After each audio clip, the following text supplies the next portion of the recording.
Hello, hello. Welcome in, everyone. Welcome in, Miss Shorty.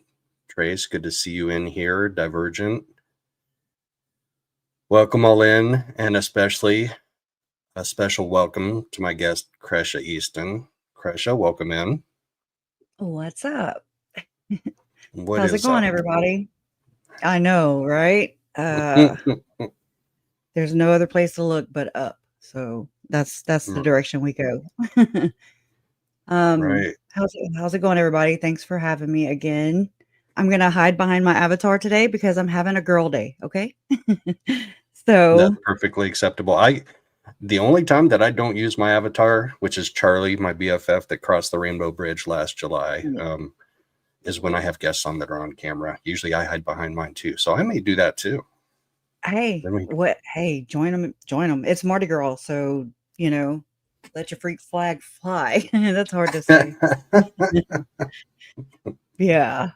Boom, there we Okay, go. there Now we we're are. just Me two and avatars. Charlie.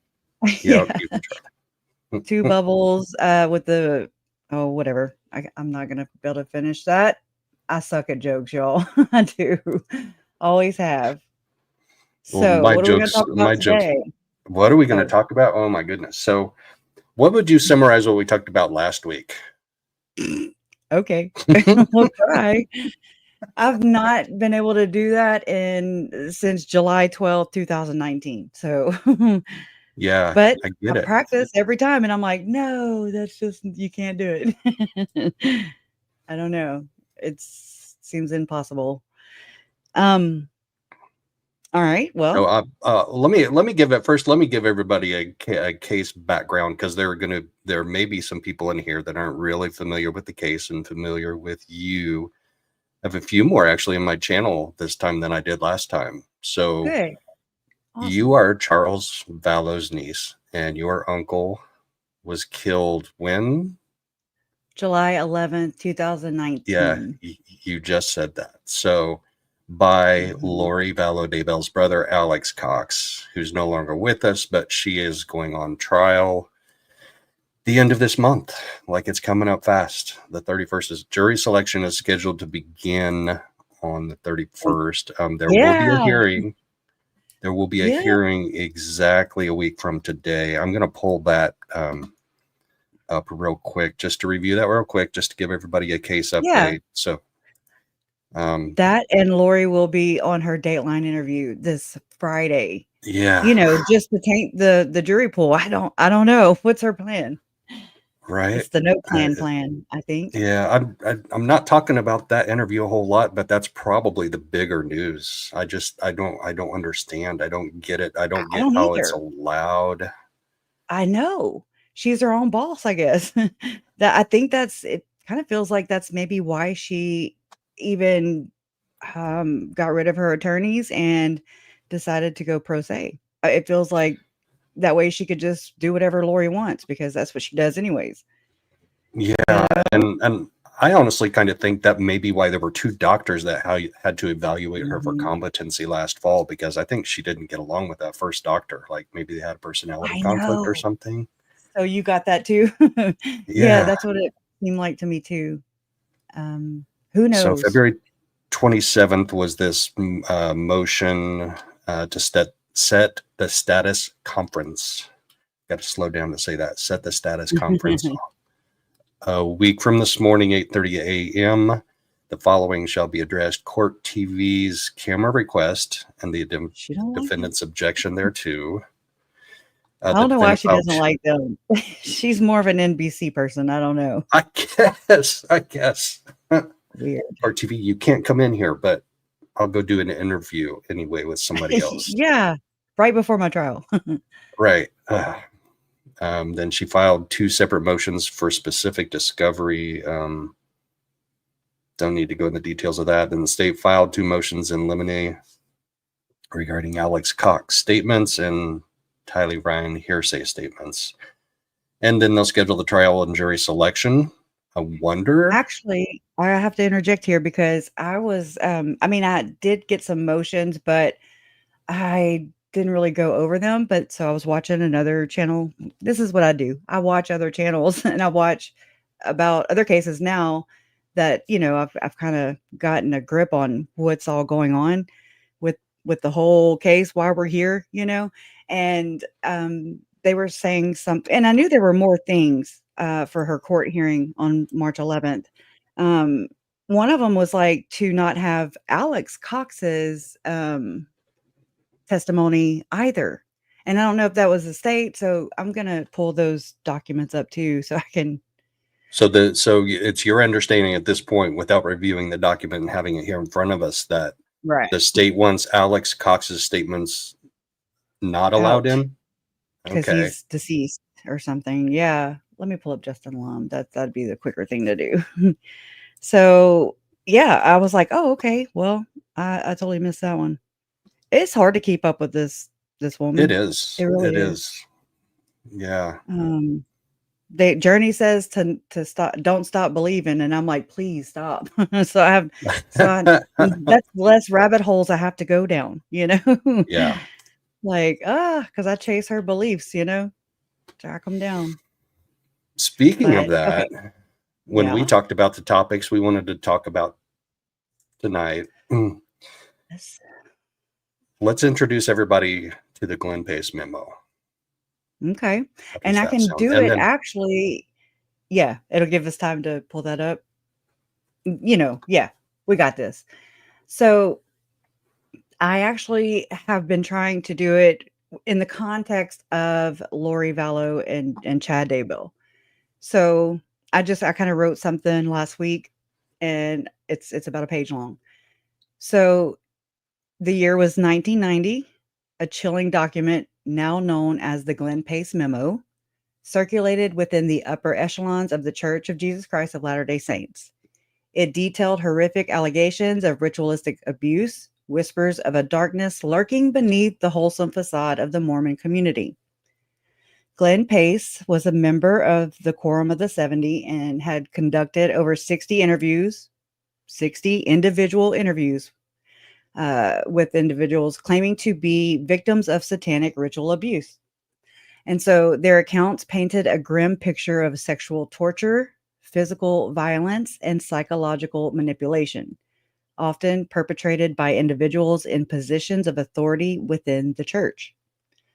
So this memo was met with a mix of disbelief and denial, and that is still going on today.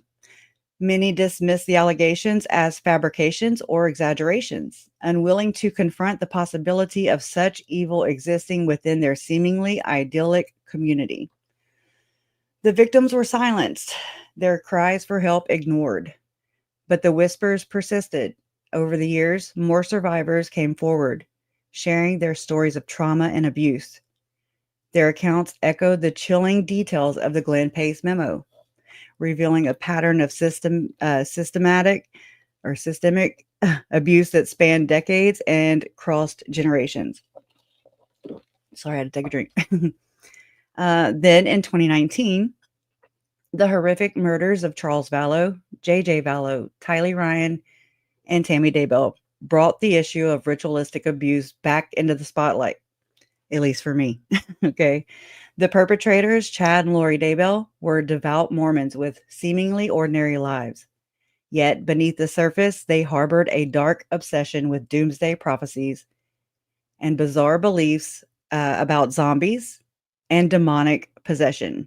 And we see this as well with Ruby Franke, Jody Hildebrandt, Tim Ballard, David Hamblin. I'll go into that more in the future, but just put a pin in that.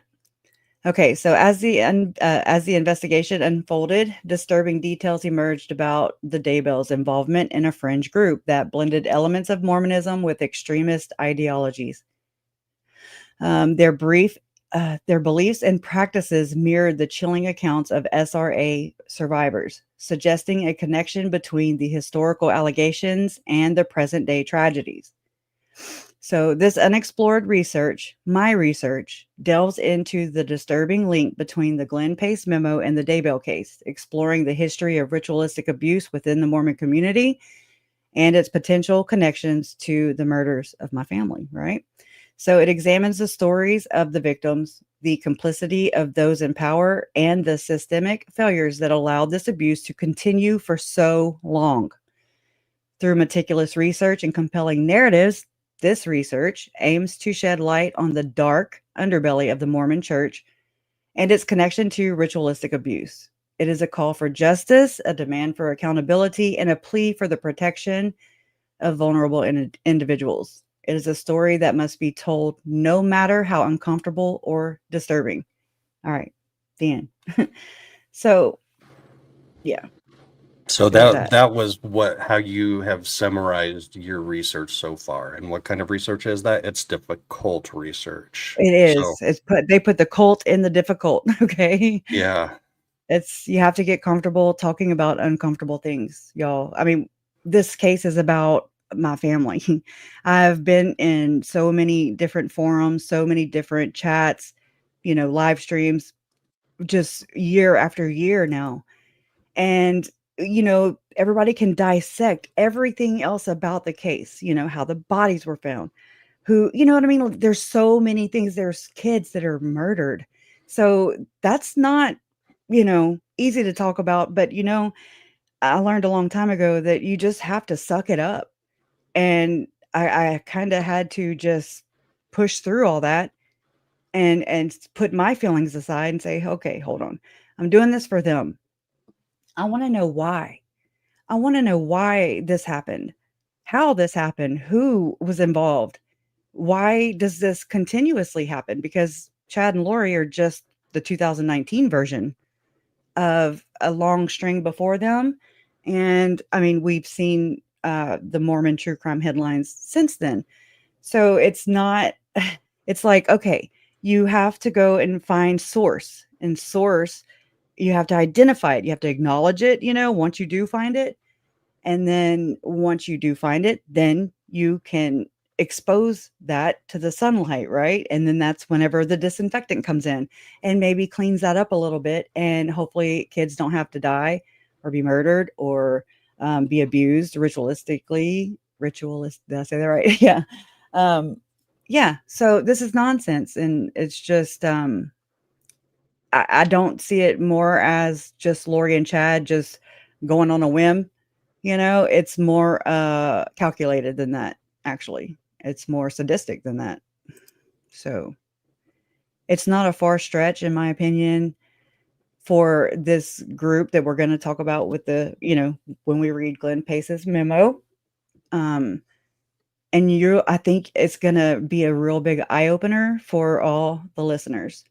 And then I just want everybody just to think about it. Take everything that you know about this case, put it down, think about the kids, if not anybody else, think about the children, and then all the ones before them that are unnamed or not known right now. Maybe they have not been found yet. I think these ritual crimes occur way more often than we think, mainly because of the way, there's the separation of the church and the state, which I say supposed to, because I mean, I'm dealing with Mormonism here. So it's oh my gosh, I just went blank. A theocracy. And it's a blend of church and state, in my opinion. So that's been Well, really interesting to learn. that's not just your opinion. That's fact. Like the state of Utah is a theocracy. It's Is run by the right. Mormon Church. Yeah, It's and parts crazy. parts of Idaho That's too. scary. You know Yeah. how scary that is? Whenever and I'm like, "Well, it's in Idaho, right? Right?" And then, as I was starting to learn about the system, the church system, I mean, because I've never had to delve into these areas of my life before. I've never had to sit here and go, "What does justice mean for me? What does that look like? What does, this?" I just had to really think through all these different um, topics, these hurdles, to understand. And I'm still doing that. And this is difficult research, but it's worth it, y'all. It's worth it because I've learned so many things on my own, and I've shared them on my channel. My journey is documented, 800, almost 800 videos now.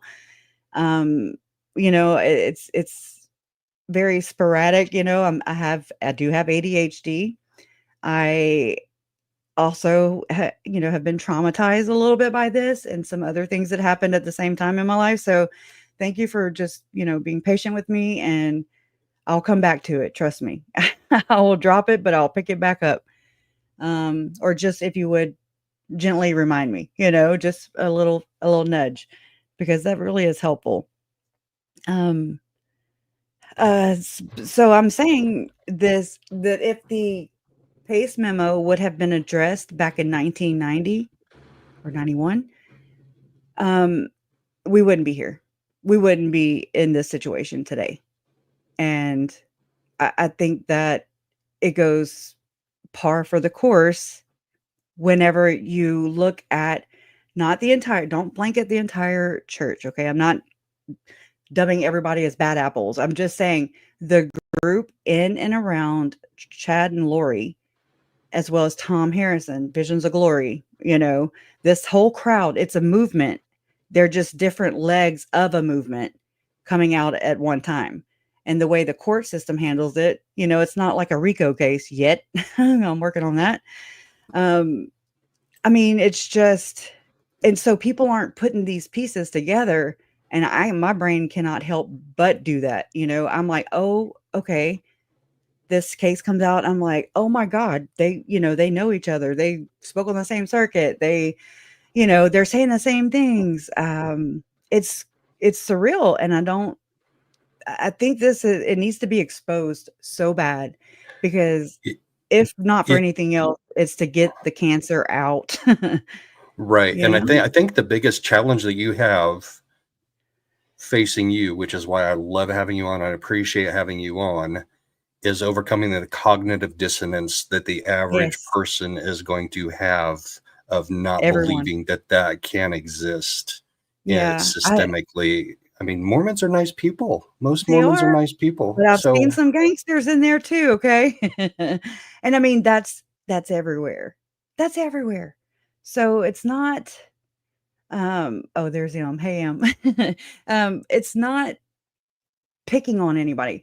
I'm just asking if everybody can just remove themselves from all the things, all the rules, all the things that you've already learned, and you're just dead set on those ideas of how things went down. I just ask that you consider, these other views that have not been presented, for sure, in the mainstream.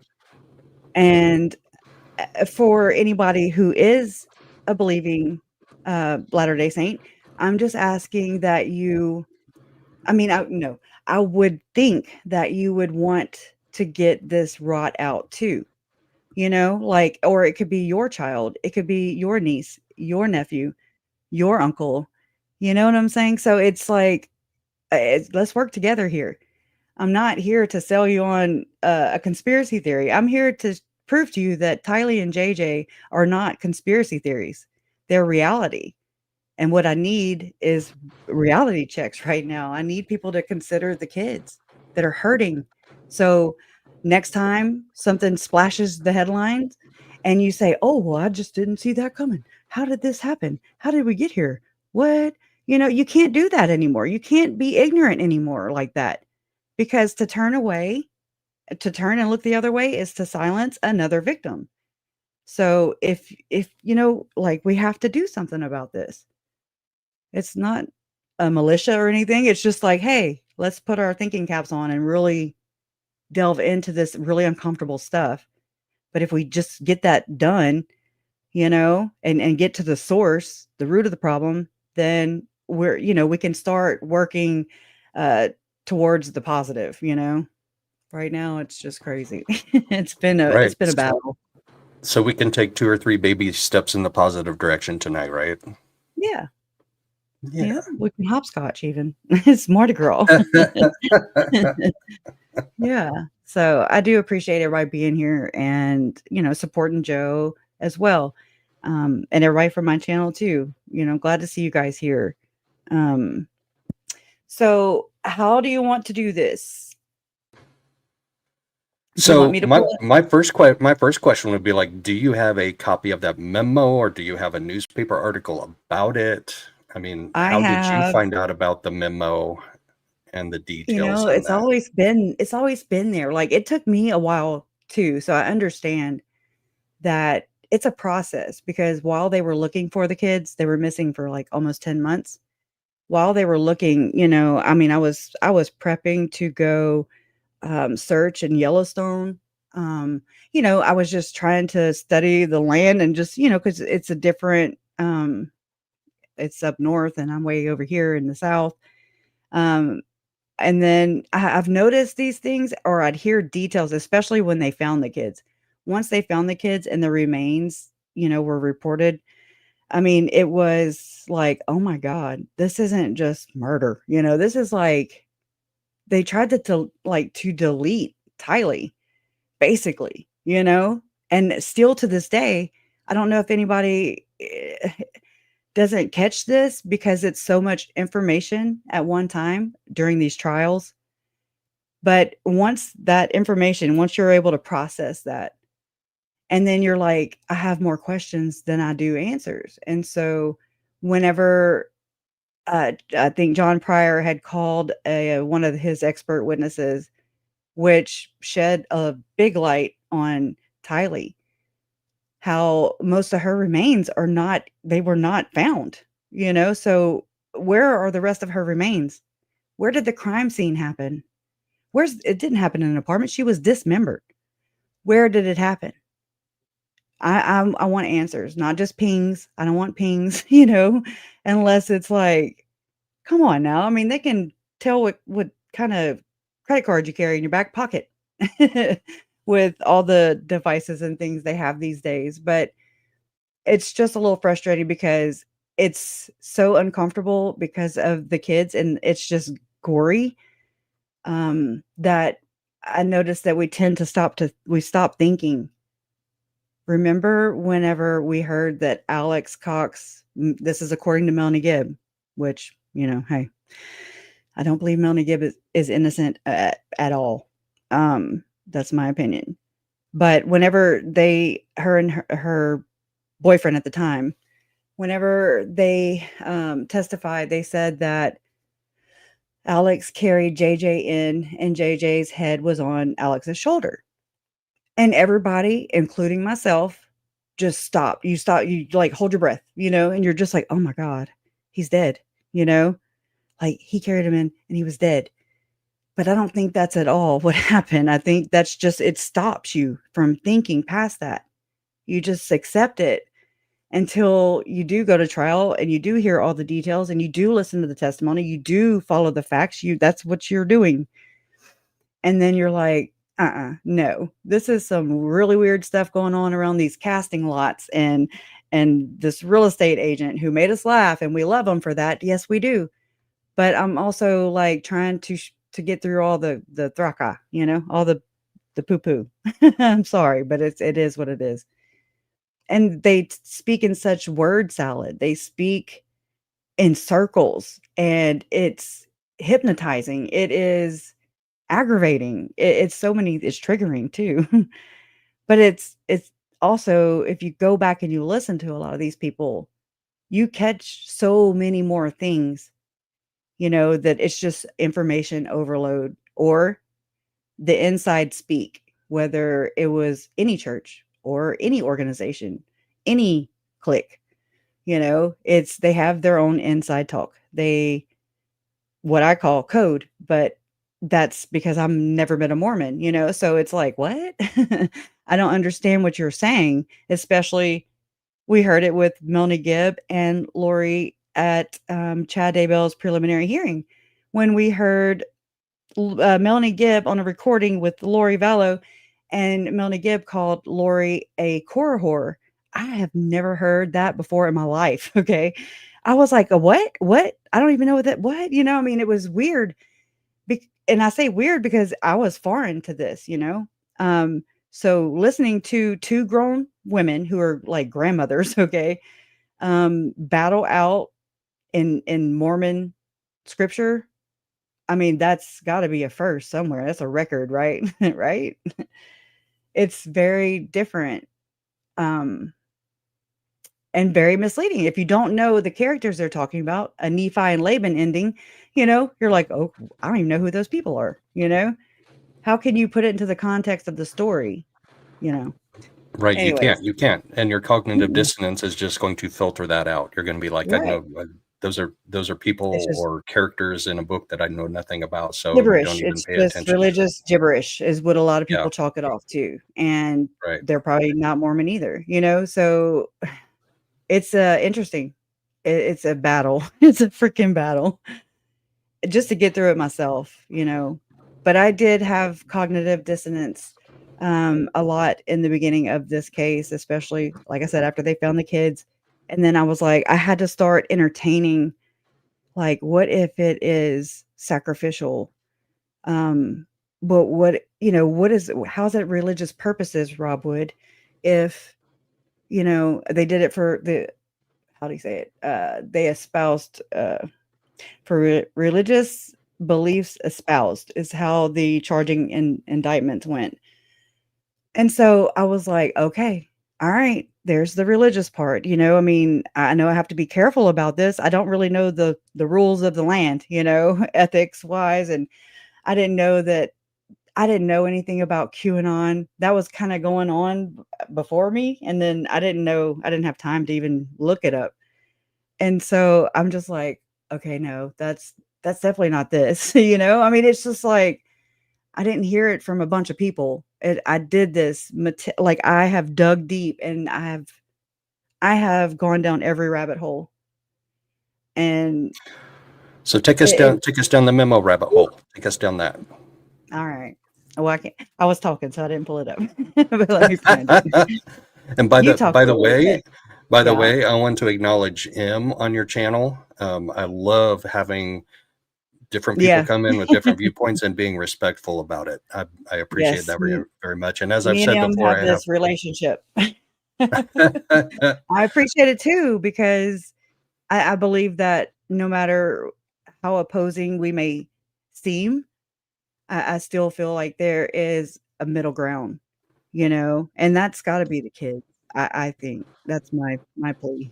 Yeah, yeah. There But is common ground in the kids for sure. oh yeah, definitely. Okay, let me type this in. Okay. Okay. But M laughed at me when I said the churches are or the states are controlled by the church, and I didn't mean that literally. Like the Yeah. president of Right. the Mormon Church, the president of the LDS Church is not the governor of the state of Utah, but all of those Well, positions but in power in the state oh, are LDS oh my people. god, but I have something to pitch in there that okay, we're gonna eventually learn about Operation Underground Railroad and Tim Ballard, who is the founder of Operation Underground Railroad, an alleged anti-trafficking, um, they go on rescue missions and yada yada yada. I don't really have it in front of me, so I'm just gonna kind of bounce through this. But Tim Ballard was given a couple priesthood blessings actually, by Ken Krogh, which I'll tell you about him soon, as well as visions of glory, inspiration slash, I mean, these were his dreams and visions. Uh, Visions of glory, Tom Harrison. Okay, Tom Harrison and Ken Krogh both gave, and this is in documents. I'll share it. I just can't do it all at once, but in the priesthood blessings, they blessed him to basically, it sounds like the white horse prophecy because they said you're going to be the future president of the LDS church and and and the future president of the United States. I mean, I was like, isn't that kind of antichristy or kind of core horish?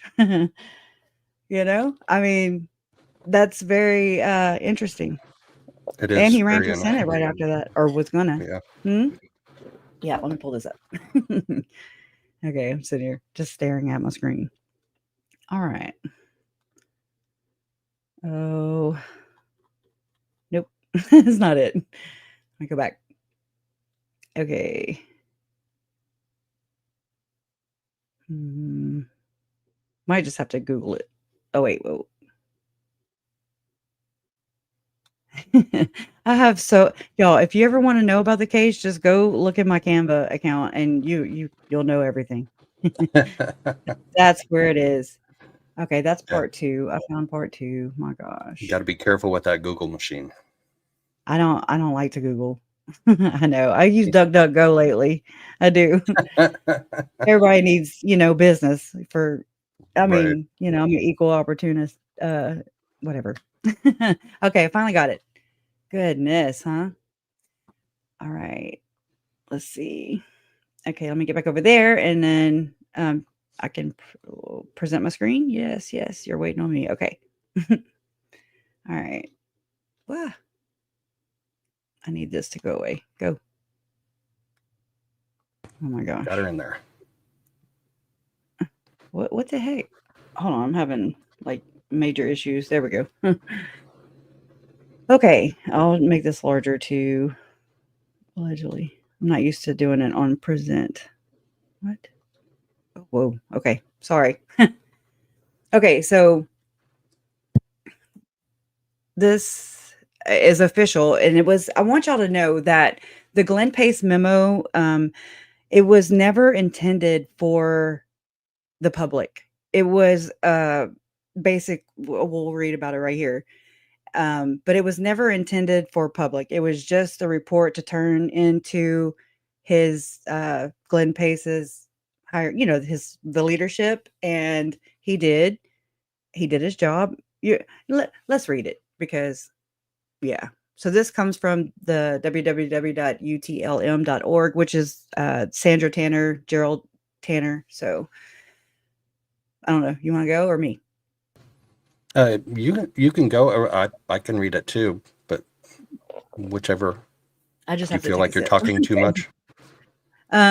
Maybe after this. Okay, ready? Okay. July 19th, 1990. To the Strengthening Church Members Committee from Bishop Glenn L. Pace. So this subject is ritualistic child abuse. Pursuant to the committee's request, so it's a request by the committee, I am writing this memorandum to pass along what I have learned about ritualistic child abuse. Hopefully, it will be of some value to you as you continue to monitor the problem. You have already received the LDS Social Services Report on Satanism dated May 24th, 1989. So he's already, written a LDS, or somebody's written an LDS Social Services Report a whole year earlier. A report from Brent Ward and a memorandum from myself dated October 20th, 1989, in response to Brother Ward's report. Therefore, I will limit this writing to information not contained in those papers. Whew. I have met with 60 victims. That number could be twice or 3 times as many if I did not discipline myself to only one meeting per week.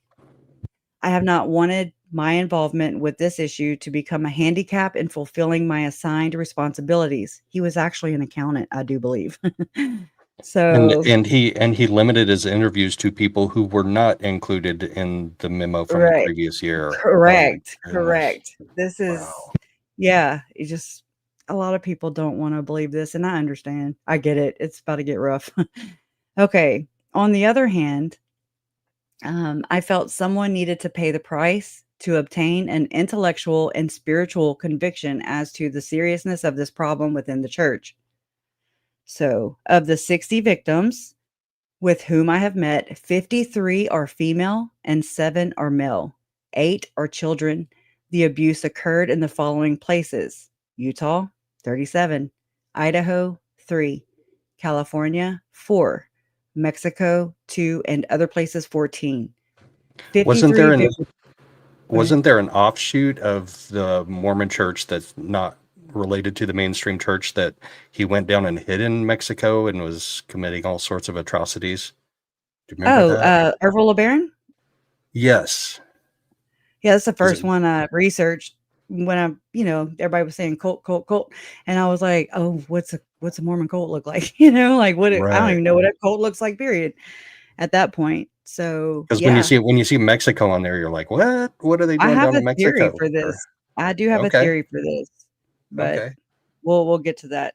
I don't wanna Okay. confuse everybody. No, right. Keep it. Sorry, 'Cause sorry. I did. I can go That's all kinds of different ways. I've been holding right. this in for 6 years, okay? Oh, I'm about to burst. Okay, so it's all 60 individuals are members of the church. 45 victims allege witnessing and or participating in human sacrifice. Let's unpack that right there. Just that's pretty profound for it not existing is what I'm saying. 45 For out of 60. That's 75% of that's the quite a sample. bit. Yeah. So I've never witnessed one. Have you? Uh, No, yeah, right? Okay. I don't want to. So No, thank you. I know. And I mean, I think this is what Tylee and JJ experienced. I mean, in my opinion, allegedly. I don't know. Okay. So whoa. I suck at keeping my place. The majority were abused by relatives, often their parents. All have developed psychological problems, and most have been diagnosed as having the most hideous of having multiple personality disorder or some form of dissociative disorder. Ritualistic child abuse is the most hideous of all child abuse.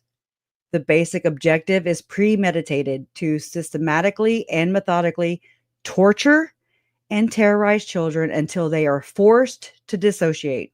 This is the goal. It's not about uh, child. I'm trying not to say the P word, but corn. Okay. It's not about, it's mostly not about just adults wanting to have sex with little children. It's about control. It's about breaking them.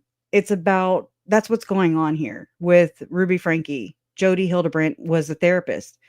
David Hamlin, a therapist. There's a lot more. Go and look that up. Go to the Floodlit website and just take a gander there, okay? Bring a brown paper bag because you will need it. I'm just saying it's disgusting. And so that's what I used to think that these corn whatever. I hate using substitute words for very serious things, you know? Anyways, so it's not about that. It's about control. And what I believe, what it appears from my research into this, it appears to be, and they will even say it in the Hamblin documents that um, they are training their children and or having others train their children to exist, to function within this inverted, infiltrated, because it's infiltrated. It's not everybody, but I mean, they're equal opportunity employers, they are I'm sorry, perpetrators. Um, they will sit next to you in church. Most maybe will hold a calling and you'll be, they'll be your bishop or whatever, Um, it's just like schools, where are the predators going to be? Where the children are, right? So watch your children. That's all I'm saying. Hold them tight. Let me not veer off any more than that. Let's see. I don't even know where I was. Let's I see. think you were down to the basic objective of it. Okay. Okay, right here. Thank you. The basic objective is premeditated to systematically and methodically torture and terrorize children until they are forced to dissociate. The torture is not a consequence of the loss of temper, but the execution of well planned, well thought out rituals, often performed by close relatives. Think about that in the context of Lori and Chad and those kids who didn't have anybody else to go to. Think about R. Frankie and E. Frankie, who were isolated as well, didn't have nowhere to go or turn to. And I also want to mention something that I have not seen anybody really ask this question, but in the Frankie case and Frankie Hildebrandt case, after having listened to even Jody Hildebrandt's niece, Jessie Hildebrandt, Adam Steed also has spoken out with his tangles with Jody Hildebrandt. And and then I want you to question whenever the police went to go and at least lay eyes on their Frankie's oldest two daughters while they were arresting Jody and Frankie. I mean, Jody and Ruby down there in St. George or wherever. There was Pam Botcher, who's also she's being sued right now along with Ruby and Jody.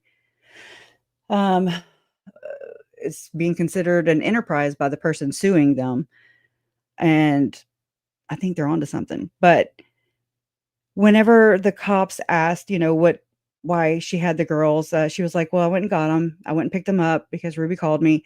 And she was like, "I forced them to, or yeah, something like that. I made them clean my floors or whatever. We have guests coming in from Costa Rica tonight." And I was just like, interesting. That's really interesting. But then when you watch the body cam footage and everything from Jody Hildebrandt's house, the mansion, right? The big old freaking fort. Whenever they pull her out of the house, basically, she answers the door, that big wooden door, and they kind of drag her out a little bit, and she's like, "Whoa, whoa, whoa, whoa, whoa, whoa, whoa." That's my favorite part. And she says that she has people there, Airbnb. And I'm like, huh, I wonder why she has Airbnb. Like, I think of Airbnb for people who would provide that. I would think it would be people who need the money. Jody doesn't look like she really needs the money. Pam, maybe, I could see.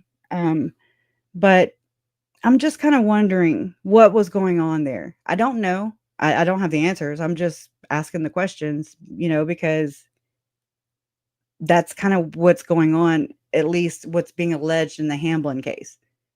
The Hamblin daughters or they have alleged that their father trained them. He was a psychologist. He would perform these healing ceremonies, Native American healing ceremonies. He would sometimes give them peyote, allegedly.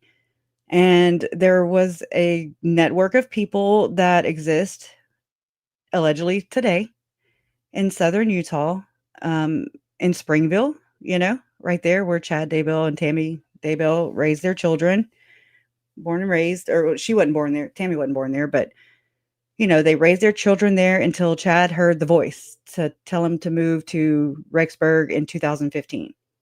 And that's when they left that area. He also worked in a graveyard. Okay. And according to the Hamblin statements, they allege that a lot of this group, this network of people, they love to revel and do all kinds of rituals in the cemetery. And I'm like, well, that's just, you can't just have this, that's some pretty profound coincidences, I'm just saying. And then you think about what we're reading right now. And as I continue, it'll kind of catch on a little more about what could be going on here. And is Chad a part of this same group? Does he have his own group? I don't know how that quite works yet. But, I mean, it's interesting because I think that all the people that we are seeing in the headlines and hurting kids and killing kids is because of this group never being brought to justice. It's never brought to court. These victims, these girls, still have not been able to present their case since the 90s. It's nuts. So it's just my personal anecdotal experience, but in the state of Utah, you have your Salt Lake City Mormons, and then you have the Mormons that live out in the more remote areas. And that seems to be just based on history, where a lot of the fringe stuff develops over time.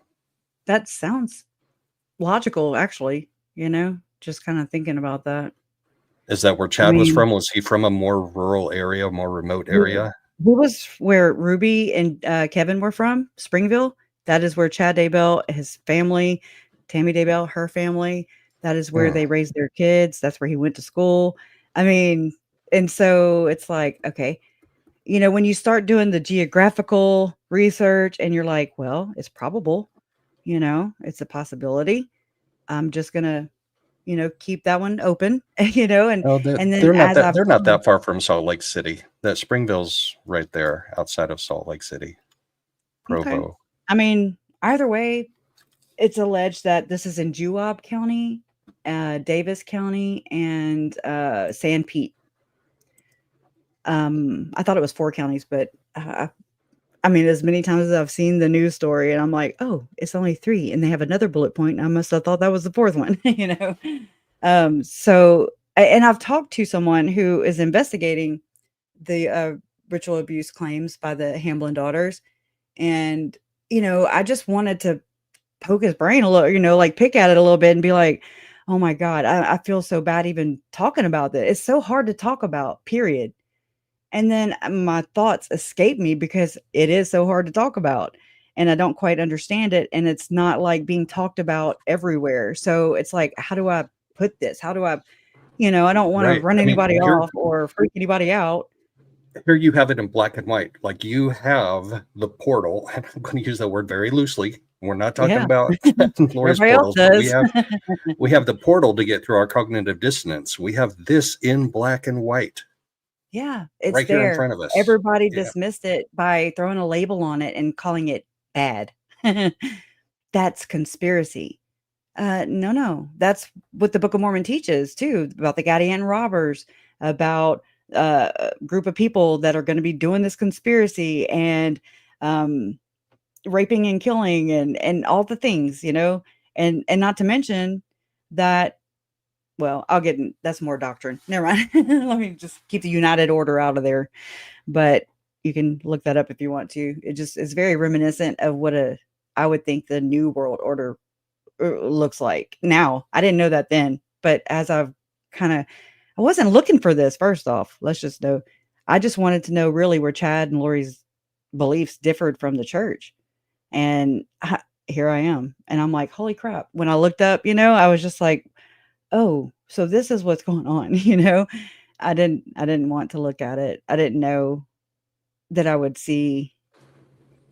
I mean, I'm calling it a global conspiracy playing out right now, but that's just my little uneducated opinion. I mean, I've researched it. I don't hold any degrees. I just hold love. It's love for the truth. I want to know why my family was was is destroyed because of this group or these teachings or something. It's not just because Lori looked at Chad's books. I mean, how many books have you read and then went and fell in love with the dang author and killed your family? Okay. That doesn't math for me. Um, Not that I think they're complicated people. I don't think they're complicated people at all. I just think they're really turned upside down. They don't know left from right or right from wrong. And that Mm. is scary because what they think they've done in righteousness. They think they are being persecuted and that they are the victim and the child's not, or that we're going after it's a witch hunt. And that is scary on all sides because these people are raising kids. These people are teaching kids whatever. I just really think that the Lord that they worship, they might have them mixed up. And I have something Well, to let's keep prove going that. down that path then. Let's keep going down that path. Okay, so like right now or No, no, well, oh, okay. through the memo I'm like, first. Let's get through the I memo got first. it. Okay. Okay. Let's see. Hold on just 1 second. I have an idea. Oh no, huh? Okay, right here. I'm just gonna read a little blurb. This is from the beliefs of the so-called LDS Church of Satan, this group. They're also called the group, quote unquote, the group, which is written in the Arizona Chandler FOIA docs, the group, the 7 gatherers, the group, they actually say. Anyways, all right. According to victim statement number 2, The group believed that Lucifer was the firstborn of God's children, older than his brother Jehovah. Okay, so just stop right there. Take what I just said. The group believed that Lucifer was the firstborn of God's children, older than his brother Jehovah. So, using that logic, what what was Chad and Lori accused of? What church were they trying to start? Do you know? Church of the Firstborn. So you take that logic right here, what I just said, that's inverted, and what the evidence is all the dead bodies, I would say, all the carnage in their wake. There's your evidence. And then just follow that logic through, and you have the Church of the Firstborn. So according to this statement right here, or this group's belief system, they believe Lucifer was the firstborn. So is it the Church of Lucifer or what? And I think that's very important. Mm-hmm. So that's what I'm saying. It's a very slippery, it's very, Right, it's like but you've over been time. yes, you've been connecting dots for years. So Years. you're helping us to get from point A to point B to point C right now. Oh my gosh. Thank you.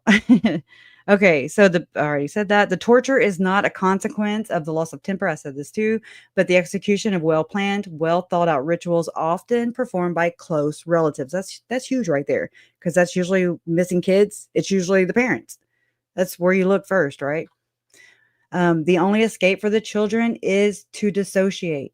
I think of JJ on the couch, the last photo that was taken of him whenever, I don't even know what day he really died on, or Tylee. I don't really know. We don't know. We can speculate. It's the 8th or 9th of September for Tylee, and it's the 22nd or 23rd for JJ. But they also talk about these gatherings. Okay, no, let me not go down the rabbit holes. Okay, not rabbit holes. It's just not right now. But when I think about, JJ was sitting there being good, it looked like to me. It's this last photo of him. He's wearing the red pajamas that they actually unearthed him from Chad Daybell's yard in. And he was either just real calm or sedated, maybe, or dissociated. I mean, he did have he was autistic. He had ADHD. He had everybody stripped away from him, including his big sister, his life support, his dog, his dad, his grandparents, his brother, everything, his school. They uprooted and moved and just planted there. And I'm sure Lori wasn't being very nice and lovable. When JJ's nanny from care.com was hired by Lori, she went and watched JJ one night while Alex and Lori went to go pick up Melanie Gibb from the airport. While she was gone, the nanny reported about how JJ was acting. He went to go play with his little neighbor friend in the apartment complex, and they kind of started arguing, and JJ was just lashing out, just like we saw on the body cam footage of JJ, a week before his murder, where he says, "Get the hell out of here." I mean, he was cussing, that's pretty profound. He's very unruly. Neighbors reported that he was just kind of like the Frankie children, just all kind of outside all day with no supervision. I mean, I can't imagine how scary this was for these kids, for Tylee and for JJ, both. And then she was just trying to be the bigger sister and be more courageous, And I mean, I just, it's so heart-wrenching. And I would say it would cause them to dissociate big time, to strip them of every comfort, every love, every familiarity, everything. And then be hanging out with some really weird people, I mean, it's interesting it's very sadistic. Let me continue. We'll probably never continue if I keep on reading. I'm just like, because I can go off and off and off. All right, let's see. The only escape for the There's a running joke on my channel that when I do a video review, like when I did Melanie Gibbs' interview with East Idaho News, like an hour turns into like 5 or 6 hours because I got to stop and comment. I have to.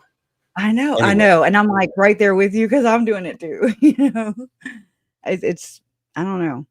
If not now, when? It's like I don't want to do a bunch of little things. We're running out of time, kinda, for attention to be focused, for eyes to be looking at this. Everybody knows the mainstream narrative. Nobody's considering this narrative, or at least both can be true. I mean, not all things. I'll never be able to prove all this, but it's just it answers so many questions for me personally. And you do have some receipts. You do have receipts, girl. I do. I have lots. I just can't find them. Not on demand. Okay, let's see. Ritualistic child abuse. I already said all that. They will develop. Okay. The only escape for the children is to dissociate. They will develop a new personality to enable them to endure various forms of abuse. When the episode is over, the core personality is again in control, and the individual is not conscious of what happened. Dissociation also serves the purpose of the occult. Okay? It serves them before it serves anybody else. Because the children have no day-to-day memory of the atrocities. They go through adolescence and early adulthood with no active memory of what is taking place. Oftentimes they continue in rituals through their teens and early 20s, unaware of their involvement. Many individuals with whom I have spoken have served missions, and it is not until later that they begin to remember. Sorry. One individual has memories of participating in rituals while serving as a full-time missionary. What? Mhm. What? Yeah. I mean, there's a lot of Mind exorcisms blown. that seem to Mind go on blown. too. Oh, Yeah. wow. Yeah, because oh my God. Yeah. Everything's firing off right now in my head because I'm like, oh my God, yes. I want to tell you all about this and that. But yeah, let's try and structure it. Thank you for keeping me in line, Joe. Right? I need it. Okay. Let's see. Oftentimes they continue. I already said that. Many individuals with whom I've spoken have served missions, and it is not until later that they begin to remember. I already said that. One individual has memories of participating in rituals while serving as a full-time missionary. The victims lead relatively normal lives, but the memories are locked up in a compartment in their minds and surface in various ways. They don't know how to cope with the emotions because they can't find the source. Think of Stacy Cox Cope. That's Lori Vallow and Alex Cox's oldest sister.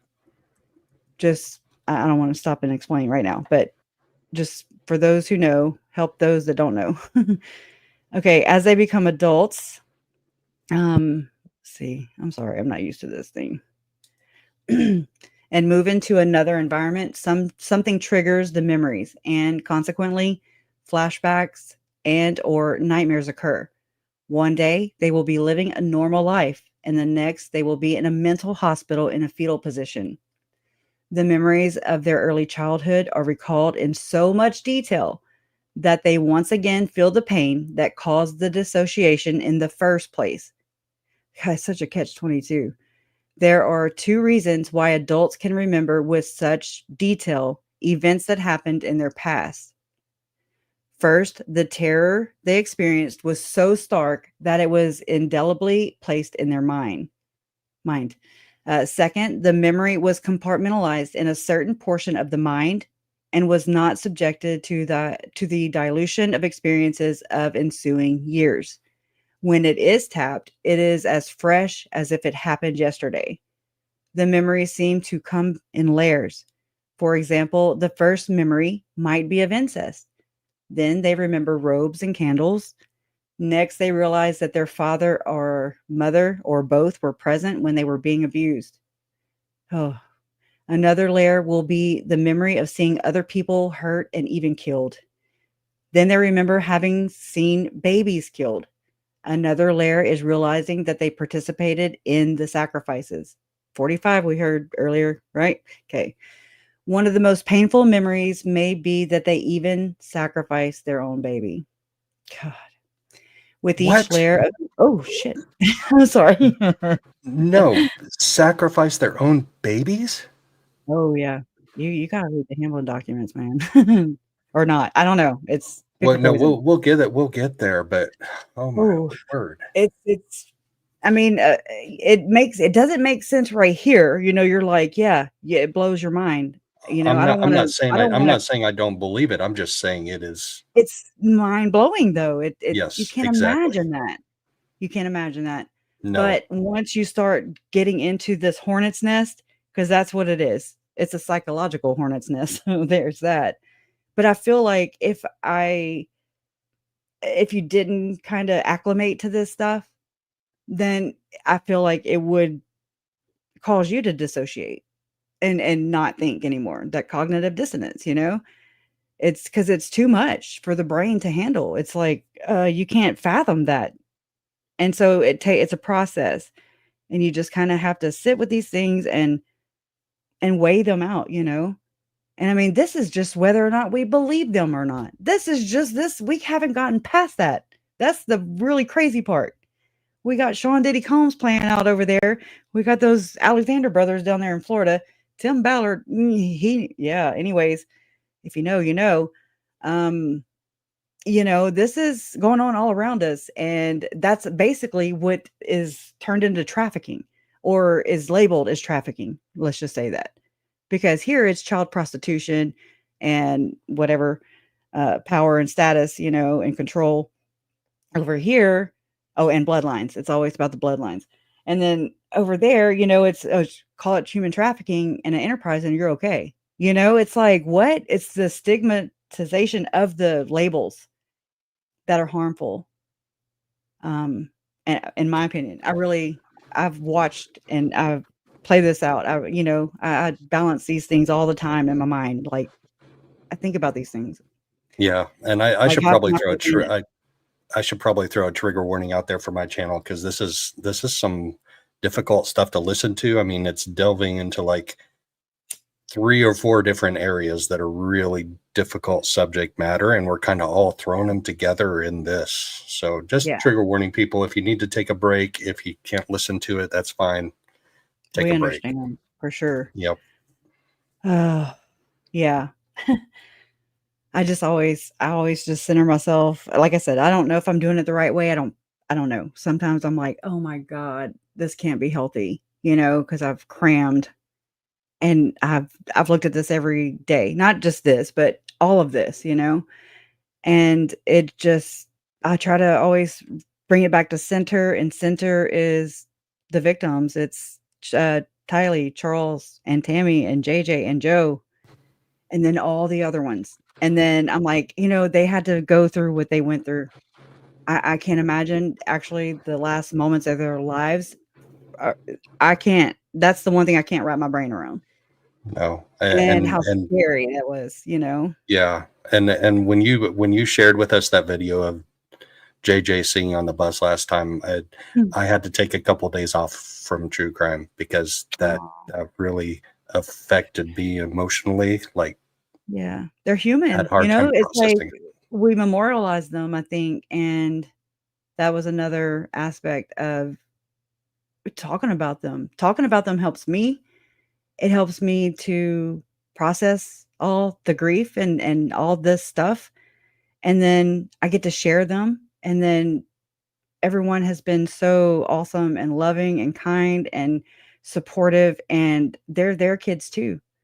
That's their niece, that's their nephew, that's their uncle. We're family here. We're not getting out of this alive, okay? So we've got to do better. And I mean, we're not doing this alone. Unless you want to, but you don't have to. That's why we're here. And we can do this for them, for our future generations. Yeah. I think it's worth Well it. said. And it's generational. It's generational. And so with that, I want you to think about Lori, Alex, Chad, and Jody and Ruby and Tim Ballard and at least this group of people that I deal with, okay? And just think about how it's generational. So likely this is how it usually works is, this happens and there's incest like we just read. There's pregnancies for the incestual pregnancies. I don't know what to call that. There's all kinds of psychological hornet's nest. Okay. And so think about, I try to think that maybe once Lori was a victim of this and it caused this. This is what it causes, to her kids. She didn't know how to be a parent. She didn't know how to not treat her son like he was her best friend. It's the boundaries are enmeshed and very, there are no boundaries. And that's, bad parenting is a generational curse. Like it gets yeah, passed down. I've It does. noticed so many things about myself. I'm like, oh my God, I didn't know any, you don't know any different till you kind of look at, either learn the hard way because something really crappy happened, and you didn't know any better. But kind of examining all these things and analyzing and just kind of reading all these different aspects that come along when a family member is murdered. Okay. There are so many things that come along with this, and this became my mission. It overtook me, and I just was like, okay, where are we going? And I mean, this is my work. Um, and I mean, it's just, it's really interesting because if you do self-reflect, which I hope everybody does, it gives you a chance to kind of fit all these things into your own life and see how that how these things apply, because none of us are like golden. Okay. We are all jacked up in one way or another, and not all jacked up. I mean, we have our good and our bad, positive, negative attributes and stuff, and characteristics and behaviors. And I don't know. Amen. Amen. I definitely was not the perfect father and husband in any way, shape, or I form. like that. I like that you can admit that. That's so much humility to me, But Thank you. I also did not unalive my children or my Right. adopted children. Right. Yeah. It ruins lives because they're in prison for the rest of their lives. They don't, it's generational, and it's a big ripple effect, and it affects many generations beyond that. So, I mean, I don't know. I just want to do the work, and that way it's less that my kids and, grandkids and so on have to do, you know? Anyways, all right. Let's see here. Let's try and find my spot. Okay, when it's tapped, for example. Okay, you said that. Okay. Okay, right here. With each layer of memory comes another set of problems with which they must deal. Some have said that the witnesses to this type of treatment cannot be trusted because of the victim's unstable condition and because practically all of them have some kind of dissociative disorder. In fact, the stories are so bizarre as to raise serious credibility questions. I wish I had that pulled up of David Levitt saying that he held a press conference. David Levitt was the Utah prosecuting attorney in Utah County, and his brother Michael Levitt was the governor a couple times in Utah. And him and his wife, they were not publicly accused, but uh, like I said, David Levitt held a press conference and basically was like, "Me and my wife, we are not cannibals." Okay, we do not. There's no organized ring of ritual abuse, and that basically, I'm just what do you call that? Loosely, okay. Don't I'm not quoting verbatim, but he said something along the lines of, oh, hold on, I just went blank. About Oh my gosh. I just went blank because I explained myself so much. So He said I nothing to might see her move along. basically, he said that thank you. He said that the allegations were so outlandish that they basically dismissed them. And I'm just like, that's not how this works. Okay. A prosecuting attorney is saying this, and he's just, I don't know. It's crazy. And they depend on crazy, the label of crazy, the bizarre stories. And let me testify to this. Okay. I'm going to use some LDS speak right there. Let me testify to this. Well, with Lori and Chad, whenever your family, even my mother, was labeled a zombie. So when that term entered the picture, I was like, I mean, I would wake up some mornings and you know how you're just kind of coming to, and I remember thinking, like, not before I even opened my eyes, and I was like, zombies? Or zombies? Like I was just like trying to wrap my head around that. Like, "Oh, yeah, yep, this is real," "Yeah, Well, that's okay, that's get on with your day." that's partly where cognitive dissonance comes in with the rest of the world, because we're all like, okay, the Mormon church doesn't have anything to do with zombies. That was just like Chad and Lori's like Yeah, crazy mhm, that's offshoot not cult. us. Yeah, it's just another crazy offshoot cult. It's just another one. There are many, and, that's another thing that's just like, I'm not a cult expert, but it just why? You know? And again, I have a theory for that. But, yeah. So, I was gonna talk about David Levitt, but let me get back over there. Alright. It went away. Okay. Alright, here we go. It's about to really start making some sense. Okay.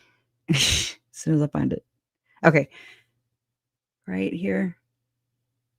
Oh my gosh, it's just, like, too much words, you know? Another layer.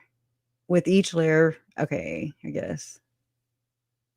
Yeah, okay, about the victim not being trusted, um, and unstable unstable condition, and basically, because they're practically all of them have some kind of dissociative disorder, so they're therefore, you know, un not able to, report the abuse, so but I'm saying the crazier the story is, um, I really don't believe it. Like, whenever we get to trial and they're convicted and sentenced to death, to multiple life sentences, and you're sitting there like, okay, you know, but all the crazy still happening, and it's the same stuff that keeps coming up in these other cases that are present day, and they're saying, "Hey, I think we were married before in a past life."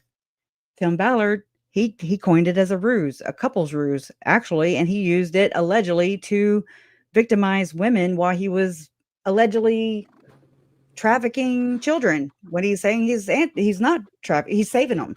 It's very inverted.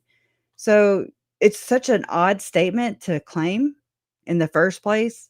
Then, like Chad telling Lori they were married in a past life, and I'm just like, oh my god, that's horrible. Like, don't Yeah. fall for What a that one. pickup line. What a pickup line. Yeah. Hey, That only babe. works in the Mormon Yeah, belt. right. Obviously, I've of course, I haven't seen anywhere else, I haven't looked anywhere else, and nothing's caught my attention from any other, sect or anything or religion, and, but I Tim think Buddhists Ballard believe in using it, reincarnation. it's not that they really believe in it, it's just a tactic, it really is. It's just, Right. this 100%. group, 100%. in my Yes. opinion, yeah, it's their way of manipulation and justifying affairs or naughty behavior, and to exploit. The name of the game on the perpetrator side, in my opinion, is to exploit. They will exploit every aspect of one's life, okay? Death even, okay? They are going to exploit it. They're they are opportunist, okay? Just keep that in mind too. All right. And they depend on, like, I believe that they're psychopathic even. I don't know, I can't diagnose anybody, but it just really appears that way, and that's just my opinion. But so they wanna mock people with empathy, I'm sorry, and so because they don't know how to feel love, they don't know how to, um, act out these emotions and these feelings because they have to like fake, they have to act, they they mirror us, they watch us, and so they can mimic what we're doing, and then they prey on us because they depend on us having that compassion, you know? Oh, that they wouldn't do that, you know? And we just chalk it off because we can't imagine because, you know, we wouldn't do that, but it's happening. And so we have to figure what's going on right there, you know? There's something going on there.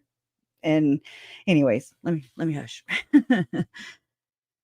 Okay. All right. The irony is that one of the objectives of the occult is to create multiple personalities within the children in order to keep the quote unquote secrets. They live in society without society having any idea that something is wrong, since the children and teenagers don't even realize there is another life occurring in darkness and in secret. That was a long sentence.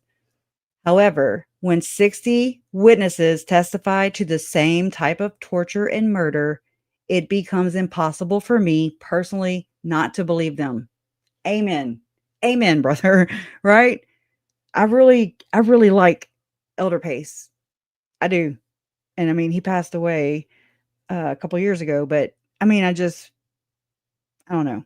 It's nice to see a leader taking some sort of Responsibility, accountability. yeah, like, just trying to figure it out, trying to Yeah. track it down and, you know, it sounds like he's feeling for them, you know, like and, like, how can you have logically, like, how can you have 60 people that aren't from the same family or the same place, and they're all saying the same things, just like I think with Chad and Lori and all the details. When you start putting them into context with the victim stories or the victim statements, um I can't look away either.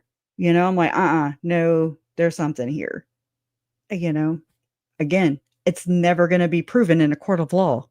So you just have to trust your gut with with the evidence, you know? You're gonna use all those techniques. I don't know all the words, okay? But I just know that I was born with my senses, you know, I have hearing, sight, feeling, um, all those things, and then I have my brain, right? That's a whole whole 'nother thing.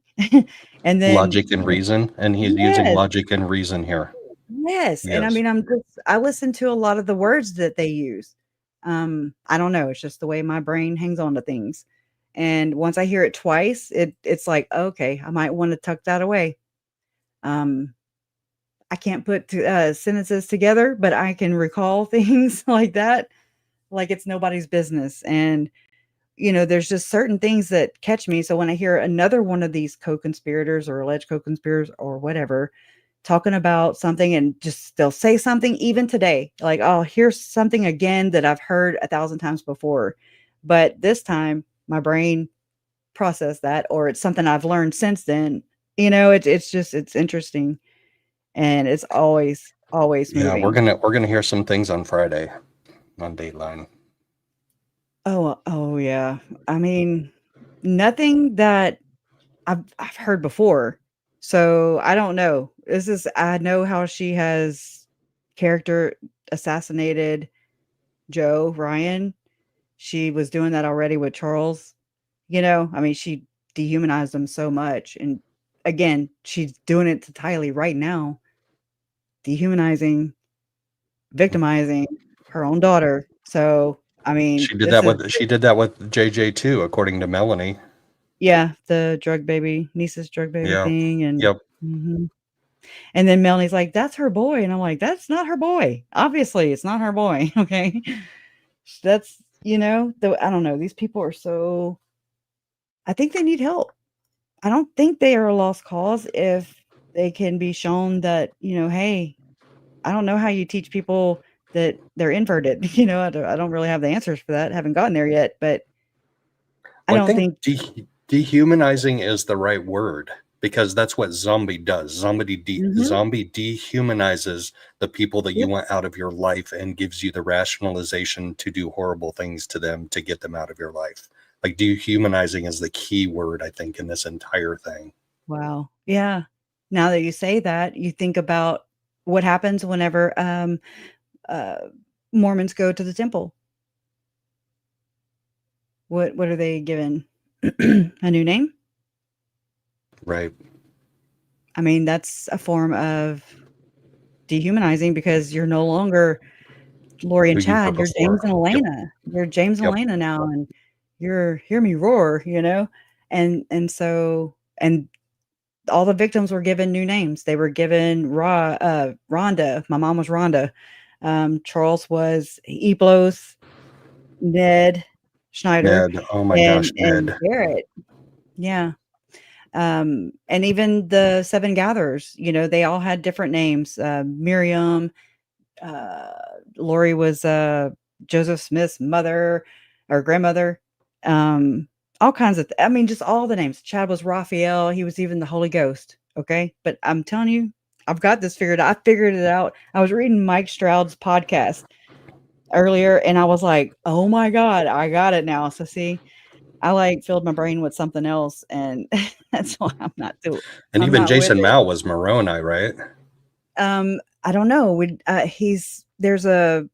came out on Fox. No, not yeah, Fox 10 Phoenix. Justin Lum had come out with those documents, and it was the past life email that Chad sent Lori. I don't know if you want to Google that, maybe, um, or look that up. But it'll be Fox 10 News, Justin Lum, and it'll be past life documents, and it's an email. I saw And it should Justin at be. the hearings in December. I reckon he'll be at the He's one so next nice. week. He really He is. is. He He's is. down to earth. He really Yep. he really is. Um, and just very polite, you know, and I'm glad he's not a member of the church. Just I am. I'm relieved, you know? I'm just saying, I'm being honest. Like I can lie to you, but I know who you're thinking but about say when the you say truth. that too. I know who you're thinking Well, about when you say that. I mean, but other stations and reporters have reported on Yep. this and nothing like that one. You know, I'm just Yep. like, and it's the biggest one, you know? And I mean, uh, you know, is he ever going to wake up one day and go and maybe leave the church and just be like, "Oh my God, what I do?" You know, like how do you write all that, or how do you take your bias out of it, or you know? So For LDS, it's almost impossible. It I really think is because so, it's so and then we have ingrained. to, and then a never Mormon like myself, we have to just buy it at word because we don't know any different. And that's where I was like, no, because they're saying there's no Church of the Firstborn. There's people in these Facebook groups that are saying that we don't teach the Church of the Firstborn or the 144,000. I'm like, wait, what? You know, like it blew my mind because I didn't know anything about anything. And I was like, but it's in the Bible, you know, and you have a Bible, right? And so, anyways, you know what I'm saying? Like, how do you not? And so it was very confusing. And I mean, maybe for them too, maybe for the members that aren't aware of that. I have no idea. But it's confusing. And it's used, I believe scriptures are used and they use them to manipulate. Okay.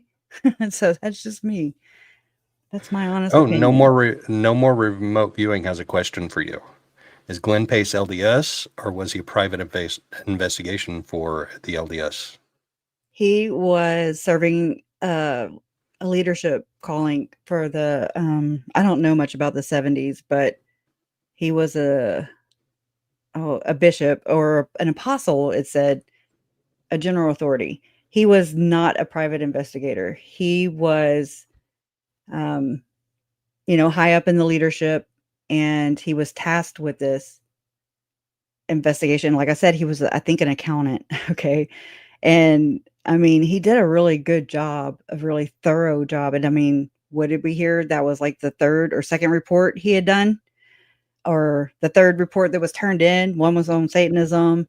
One he had turned in May in '89, I want to say.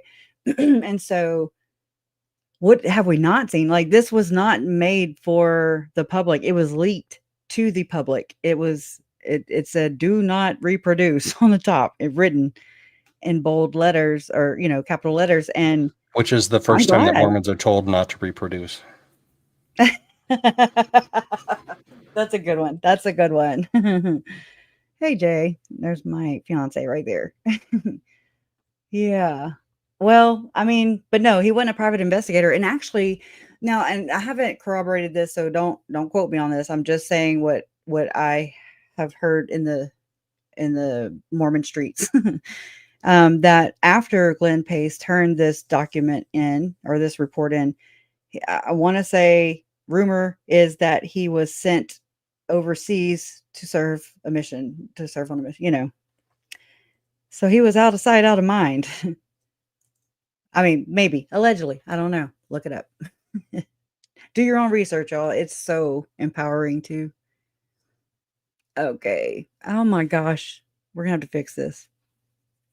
Okay, so it says, I mentioned multiple personalities because the spiritual healing, which must take place in the lives of these victims, cannot happen without their priesthood leaders understanding something about it, right? God, how can you help anybody if you have no idea what they're even talking about, you know? That's why I'm here. That's why I'm here. Everything is wait, whoa, whoa. In a Joe, I really suck at this. You're doing good. Okay. Okay. Do you want me to read? I can read for a Oh, that's while. our second part. Yeah, yeah, you go right here. I can make From it the larger. spiritual indoctrination? Correct. Go for it. Okay. The spiritual indoctrination, which takes place during the physical abuse, is one of the most difficult to overcome. In addition to experiencing stark terror and pain, the children are also instructed in satanic doctrine. Yeah. Everything is completely reversed. White is black, black is white, good is bad, bad is good. Mhm. Satan is going to rule during the millennium. That's like a merch quote right there. White is black, black is white, good is bad, bad is Yeah, good. Ruby That's like, Frankie said, "I didn't know right from wrong, mm-hmm. whatever from abused." I don't know. I don't have it written down, but yeah, that's what this is. It's like stepping into Alice in Wonderland, and I'm like, "Whoa, everything is just upside down." There's a lot of projection, there's a lot of deflection, there's a lot of denial, there's a lot of perfection. You know, there's this it's like a wound up everybody's just about to burst, you know, like Well, everybody's so what they're wound doing up. is what they're doing is they're getting children to ignore the right Sure. versus wrong, internal right versus wrong that we all have. And it's They funny never because learned Mormons it. actually teach that. Mormons actually teach by the time you're 8 years old, you You know know, enough choose the about right. right and wrong to get baptized. So, CTR. yes. Choose the right.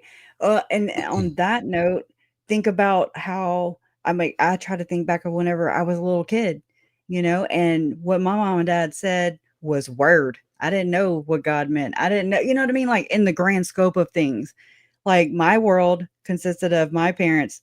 They were the know all be all. Okay. And I didn't have that much insight, or I don't know. I was a kid. But so what if you're taught, you know, to manipulate and to lie and cheat and steal and look at corn? Um, you know, what if you're taught that? How do you know what's right and what's wrong? You know, like to even begin with. Uh, Right. yeah, I And don't know. I've always thought of it in this terms. What if you're taught as a child that a dog meows and a cat Yeah, barks there you and a go. cow cock-a-doodle doos? We are I told, mean, and that's our foundation, right? And so I was always like, okay, but mama said, mama said, you know, like, yeah. it's a lot of unlearning you have to do just on your own. Like, you're like, whoa, I was really Yeah. indoctrinated as a kid because you're just told that's, yeah, that's your dad, that's your mom, you know, And to a certain you're just, extent in the LDS church, the doctrine that you learn as you go along is mhm. quote unquote evolved doctrine. And I'm using that term. They don't use that term, but it's line upon line, precept upon precept. They do Oh, yeah, use that that one. term. So my mom actually took elevated Mormon doctrine classes as an Cool. adult when I was a Yeah. college student. And she said her professor who is in the leadership, in the stake leadership at the time, but he was also a professor at Purdue. She pulled him aside one day after class and she's like, I just don't know that this makes sense to me. And he literally said to her, well, sometimes you just have to believe it on faith. You just Oh, have to wow. accept it on faith, and you have to suspend your disbelief. Oh, yeah, I remember similar to that. I mean, I was raised Catholic, but I got to Adam and Eve, and I'm just like, so did they had kids, and then what the kids do? Did they have sex with their mom, or how did this work? And it was just like, okay, just some things that were just unanswered for me a lot. Um, but it's also not my life. You know what I'm saying? Like it was different for me than it is from what I've viewed from outside looking into Mormonism. The Right. church is in the center of everything. It's Yes, and it I'm is. not trying to offend anybody here. I don't know a better way to say it. Observation is that I felt like, and sometimes do still feel like, people of that religion, they worship a building, a church. You can build one, it's something you can replace. It's I don't know any other religion that testifies, that gives a testimony that I believe the church is true. Catholics will say, I right. believe the Pope is Mm, divine. I believe the Pope he is is whatever great. the Pope is. I believe the leaders of our church are ordained to be the It's leaders of our man. church, but I don't know any other religion that testifies, I believe the Yeah, church is true. that's That's like a true. fundamental Literally. testimony. Getting back That to the memo, children are put in a yeah. situation where they believe they're going to die, such as being buried Oh, alive or sorry. being placed in, Listen to what did this. I, I'm sorry, it's under such the as, yellow. no, you're fine. Children are put in a situation where they believe they are going to die, such as being buried alive or being placed in a plastic bag and immersed in water. Prior to Cult. doing so, the abuser tells the Cult. child to pray to Jesus to see if he will save her. Now, think about this, because JJ was found in a shallow grave Mm-hmm. with a black trash bag, all the way around him, um, over a white trash bag, a kitchen trash bag that was waffled, over his head. And okay, I didn't think about this aspect of it until R. Frankie. And when you read Ruby's journals, she documents her own damn abuse, moron. Just saying, not very smart. Um, but she documents basically like waterboarding, or a toilet, dunking his head in the toilet in a plastic bag. Yeah, I mean, and I'd read about this kind of abuse, this kind of torture with children and other, outside of Mormonism cases. And I'm just like, "Oh my god." And so JJ was found with the bag on his head. I'm thinking about all the things, and again, it's hard for me to kinda track around these areas because it gets really difficult. It's like, It does. This is because 'cause I'm difficult to so read. close, it's Yeah. and I know how he was Imagine as found, and I it don't says, know their last moments. I don't know what Tylee and JJ went through, and I just um I want their stories to be told. I think that's the only way I can deliver justice from myself, from where I am in these dynamics, in the family. And um I just think that's the only thing that'll do justice to um their to honor them now and to make it count. Lori Vallow slammed her hand on the counter and always said, "Doesn't count for me. I'm making it count. We are making it count." You know, I want I don't know. I can't make them come back. I can't breathe life back into them, but I can do better. you kind of are, and you kind of did in part one, and we can continue to work on that. Like honestly, there JJ is more than just a name to me. Tylee is more than just a name now Yeah. because of us working together. So I appreciate that very much. Thank you. And I know other people do too.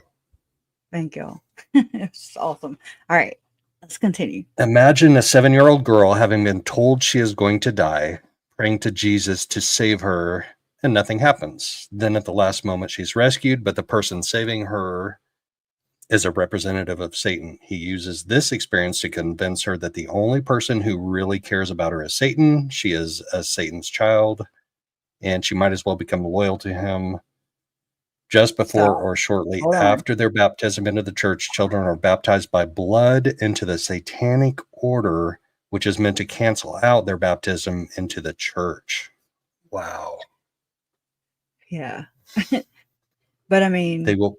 it's that Lori made a statement in her testimony at Melanie Gibbs' house. It's on audio out there. Um, she says that Satan has been after her whole life. And I believe that is a very true statement of Lori Vallow, Lori Cox, Lori Daybell. That I do. I really do. I believe that she's also, her and her brother also endured this kind of abuse. Chad Daybell too. I mean, Jody Hildebrandt for sure, in my opinion. And there's so many like similar stories that, again, it's like you can't turn away from it because there's something here. It's not coincidence theories, these they're not conspiracy theories, it's not a bunch of it's not a bunch of coincidences. That's not logical. That's not it's not reasonable. So, I don't know. It's a lot of computing. Yeah. I have to do more mental gymnastics to go with the mainstream narrative than I do with this. This, I'm like, "Oh, okay, makes sense." You know? The end of the story is the kids were dead. They're dead, so the it's not gonna end well, is what I'm saying. Like, the story is not gonna get brighter, okay? It's gonna be pretty dark, probably equally, if not a little more.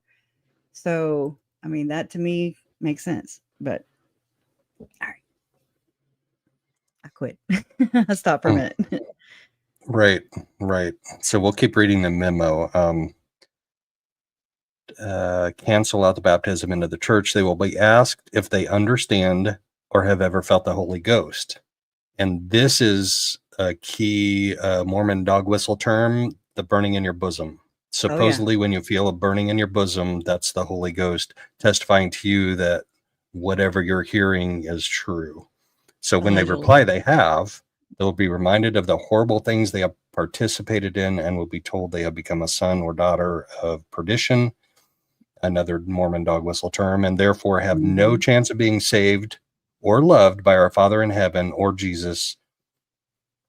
All of this indoctrination takes place with whichever personality has emerged to all of this indoctrination takes place with whichever personality has emerged to endure the physical of what I call a civil war. Physical, mental, and spiritual pain, I think. But Oh, let did me I let miss me that? bring it. I can't raise it up anymore. It's Okay, awesome. all of this indoctrination takes place with whichever personality has emerged to endure the physical, mental, and spiritual pain. Consequently, there develops within each of these individuals, these horribly abused individuals, most of them or several of them children, the makings of what I call a civil war. As the memories begin to surface, there are personalities who feel they have given themselves to Satan and there is no hope for forgiveness.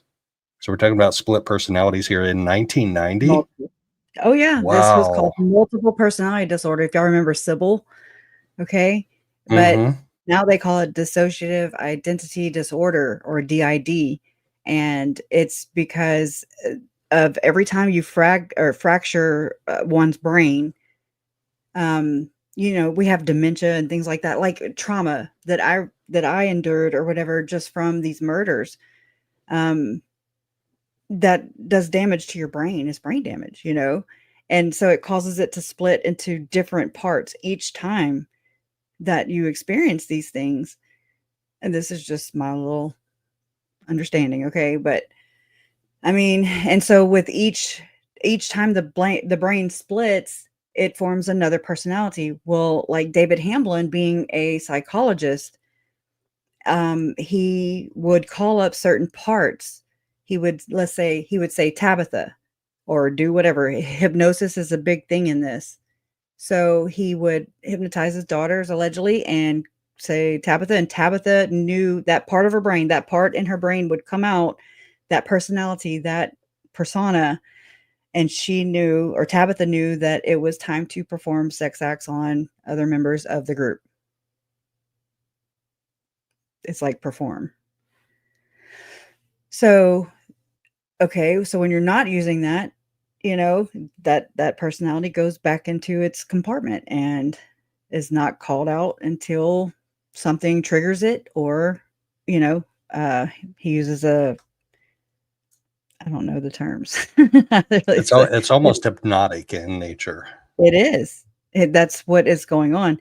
One of the alleged victims, Brett Bluth, who has spoken out on Fox 13 News reports and other places, survivors, they do, I think they did a vigil, recently. But he has spoken out because he alleges that whenever he was recommended by the church to go, like his bishop, it's alleged that the bishop that recommended him, the Brett Bluth, to David Hamblin, okay, is a CS member. A CS member, I'm saying for short, because that's an alleged LDS Church of Satan. So CS for short, member also. So it's like you have Jody Hildebrandt, possibly, it sounds like, from her niece, Jessie, where we found out that Jody was being recommended, not clients, but yes, they would become her clients, but they were recommended by the church. The church would actually pay for them for these visits to Jody, and they would go in there and she would diagnose them as being sex addicts, okay,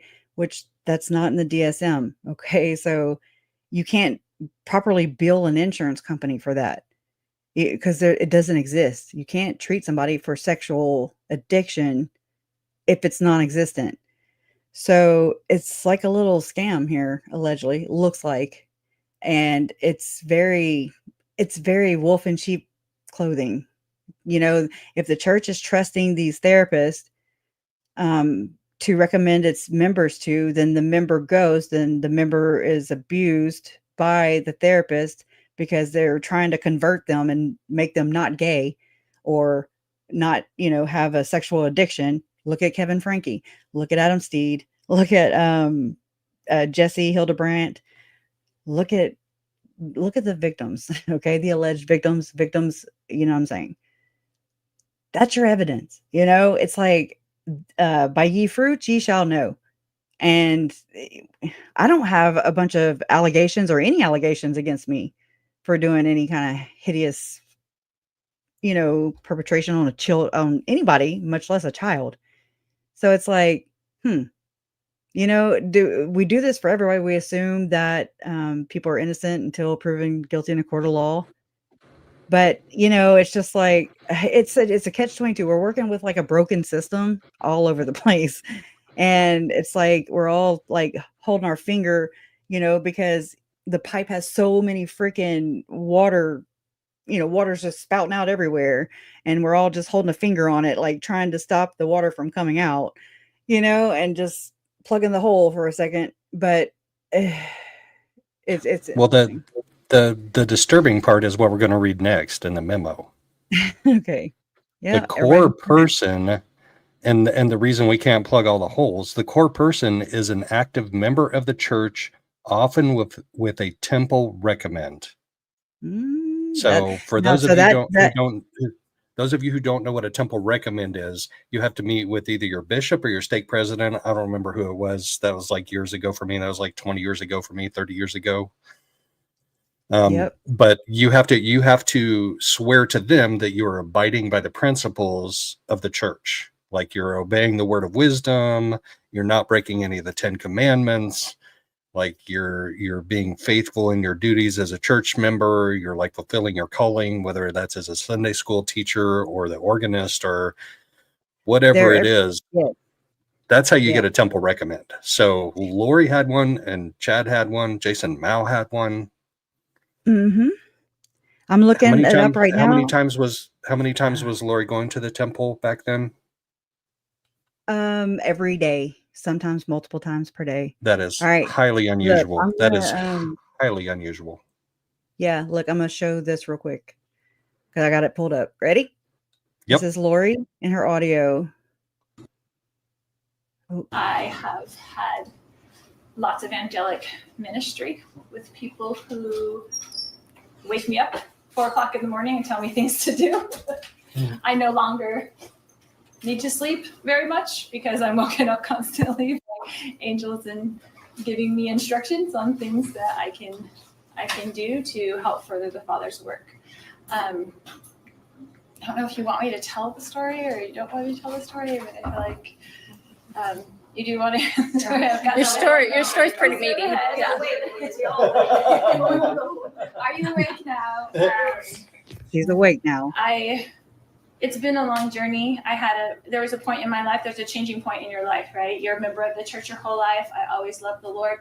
There was a turning point in my life that turned me to the temple. And this is what I teach everybody. And my change of heart was to the temple. So Change of heart. I had been married to someone who was very awful, who raped my children. And I had divorced him and gotten away from him. And he had joined the church. He spoke in state conference. Everyone thought he was wonderful. He was very good showman of all those things. And after we were divorced, he told everybody that I was this lying, crazy Mormon and got up in court and said all these horrible things about me and turned it around to where the judges believed him instead of me. And he was constantly trying to get custody of my 3-year-old daughter and just to rub it in my face. And I went through a lot of years of this kind of hard stuff. And I was going to murder him. I was going to kill him, like the scriptures say, like Nephi killed him, just to stop the pain and to stop him coming after me and to stop him coming after my children. And I just felt I couldn't take it anymore. And I would go through the scriptures and find all the things like, if he comes against you once, if he comes against you twice, if he comes against you 3 times, then you can kill him. It says it in the scriptures in the book of Mormon. I was like, there it is. There's my answer. I don't want to do anything that's wrong. I did not have a murderous heart. I just wanted to stop the bleeding and stop the pain. And so someone wise was speaking to me and said, Code word. You need to go to the temple. So I went and met my bishop and I was like, I'm either going to turn my life to the temple or I'm going to commit murder. So do you want to give me a temple recommend? Whoa. And I was perfectly honest because at that point I had nothing to lose. You get to the bottom right, nothing to lose. And he gave me my temple recommend. And bada bing, bada boom. Just like that, you know? There's the temple recommend. There's the temple recommend reference. Oh yeah, I caught, she said, and that's where I had my change of heart. And that's another dog whistle. It's mighty change of heart. I think I need to schedule a live stream for tomorrow because I found in that Stroud talk earlier, I was like, this is what it is. This is what's going on. This is the language they're using to do what they're doing. This is how they're manipulating it and what it means. You know, I always felt like it was some sort of instruction, right? She got her mission. Chad got his mission. And it was to rid the world of zombies. And so one has to ask themselves, well, I always assumed that this was Lori's mission that she thought up on her own. Okay. Or Chad, they gave each other a mission. Okay. Well, it's very, very, very complex, man. It is so complex and so depraved that that's the thing that strikes me about this that's different than the other cases that are foremost in most people's minds right now, like the Delphi case, Brian Koberger case, the Idaho 4? Is there rabbit holes that you go down in those and you're like, we don't really know what happened. We don't We really don't. know. So in Idaho 4, we haven't seen the evidence presented yet, so we can't come to a conclusion, although a lot of people have already. And in Yeah, Delphi, they did I'm present not all the evidence, but it wasn't televised. So a lot of people still have different opinions on whether or not Richard Allen was right. actually guilty in that. So, Yeah. but in this, I don't consider these rabbit holes. I'm trying to come up. They're almost like black holes. They like suck you in, and you're like, oh my Yeah. gosh, It's it's a portal. It's ridiculous. a portal. It's a portal. Yeah. We're unprotected in the portal is what it is, you know. It's crazy. Another thing that is significant in this, or just I know we won't get to it tonight, is that in the LDS Church of Satan, it's alleged that there are different roles. There's the pater familias, which is, I would say, actually, I did this to AI. Maybe at the end I can pull that up. And it what I did was I fed it, I fed my AI all the data from the Hamblin case. And then I was like, okay, out of all these people, Chad, Lori, Tim Ballard, Ken Krogh, Melanie Gibb, David Warwick, Zalima Pass, all the people, I entered all their names in there. And I was like, who would fit what role best? Okay. Like just to try and like, see if it would flow into the system. And it's fascinating. I was like, I mean, it's just food for thought. It's just, to kind of structure it in your brain, so you can kind of see how the hierarchy, how this transpires and how crap rolls downhill basically. Who's barking the orders, who is favoring this kind of, behavior, because it's not just here. It's not just Yeah. in Mormonism. It's everywhere. And we're it's like I would have learned anything about LDS if it weren't for Lori. Okay, so this was my introduction to the Book of Mormon and to the Mormon culture. Again, beautiful people, but I for sure have a different opinion than what has been strewn through the mainstream media, the mainstream narrative. And I mean, we're not going to get that from the court. We're not going to get that from the trial and hearing a case out completely. So I mean, even if Delphi had been televised, it would be more transparency, more eyes and ears for sure.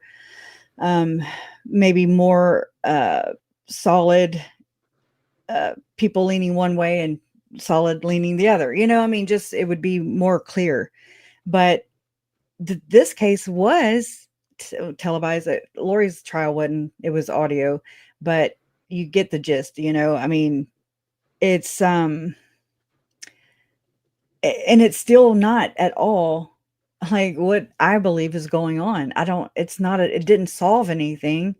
It didn't answer my questions. I have just basic questions like, where's the crime scene for Diley?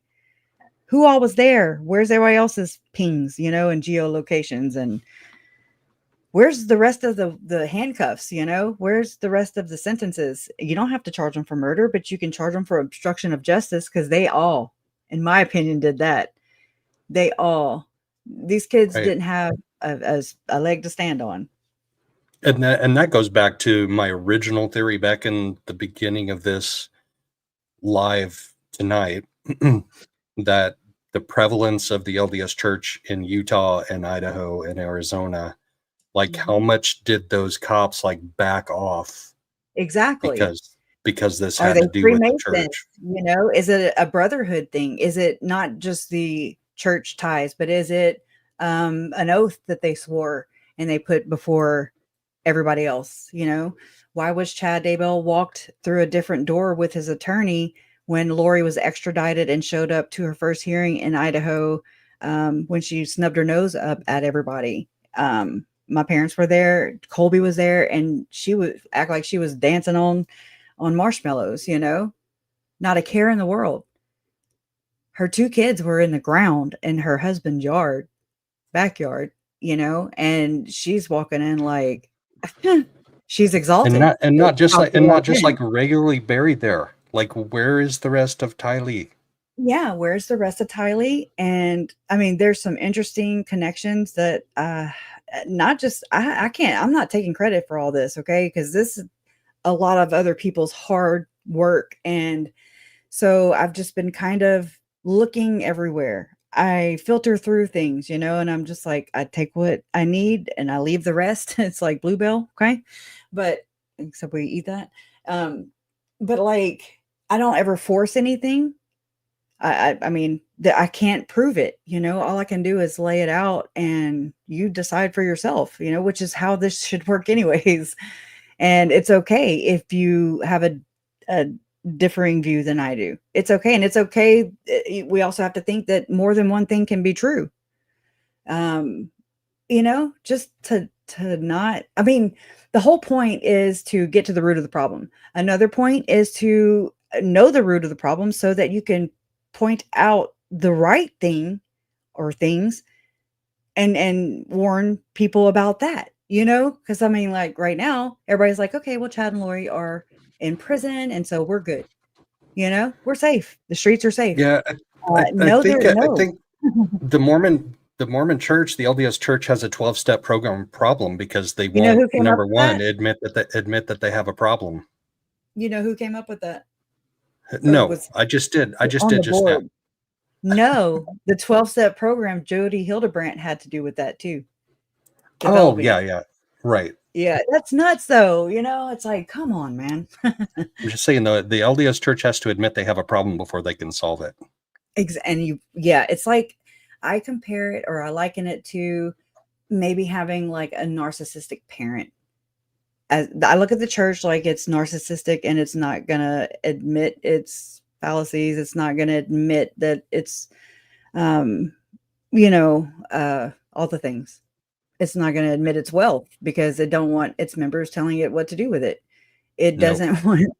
I don't think it's they're gonna about do damage control. They're Yeah, just gonna do damage control. that's it. And they are making billions and billions more dollars, just on interest, okay, and purchasing land packages and all the things. Going and hanging out with the Pope once a year at least. What's really going on is all I'm saying. It's just like, because I tend to see the bigger picture on accident. It's not even on purpose. Okay. And I'm just like, well, this is going on over here. And that's, it's kind of interesting.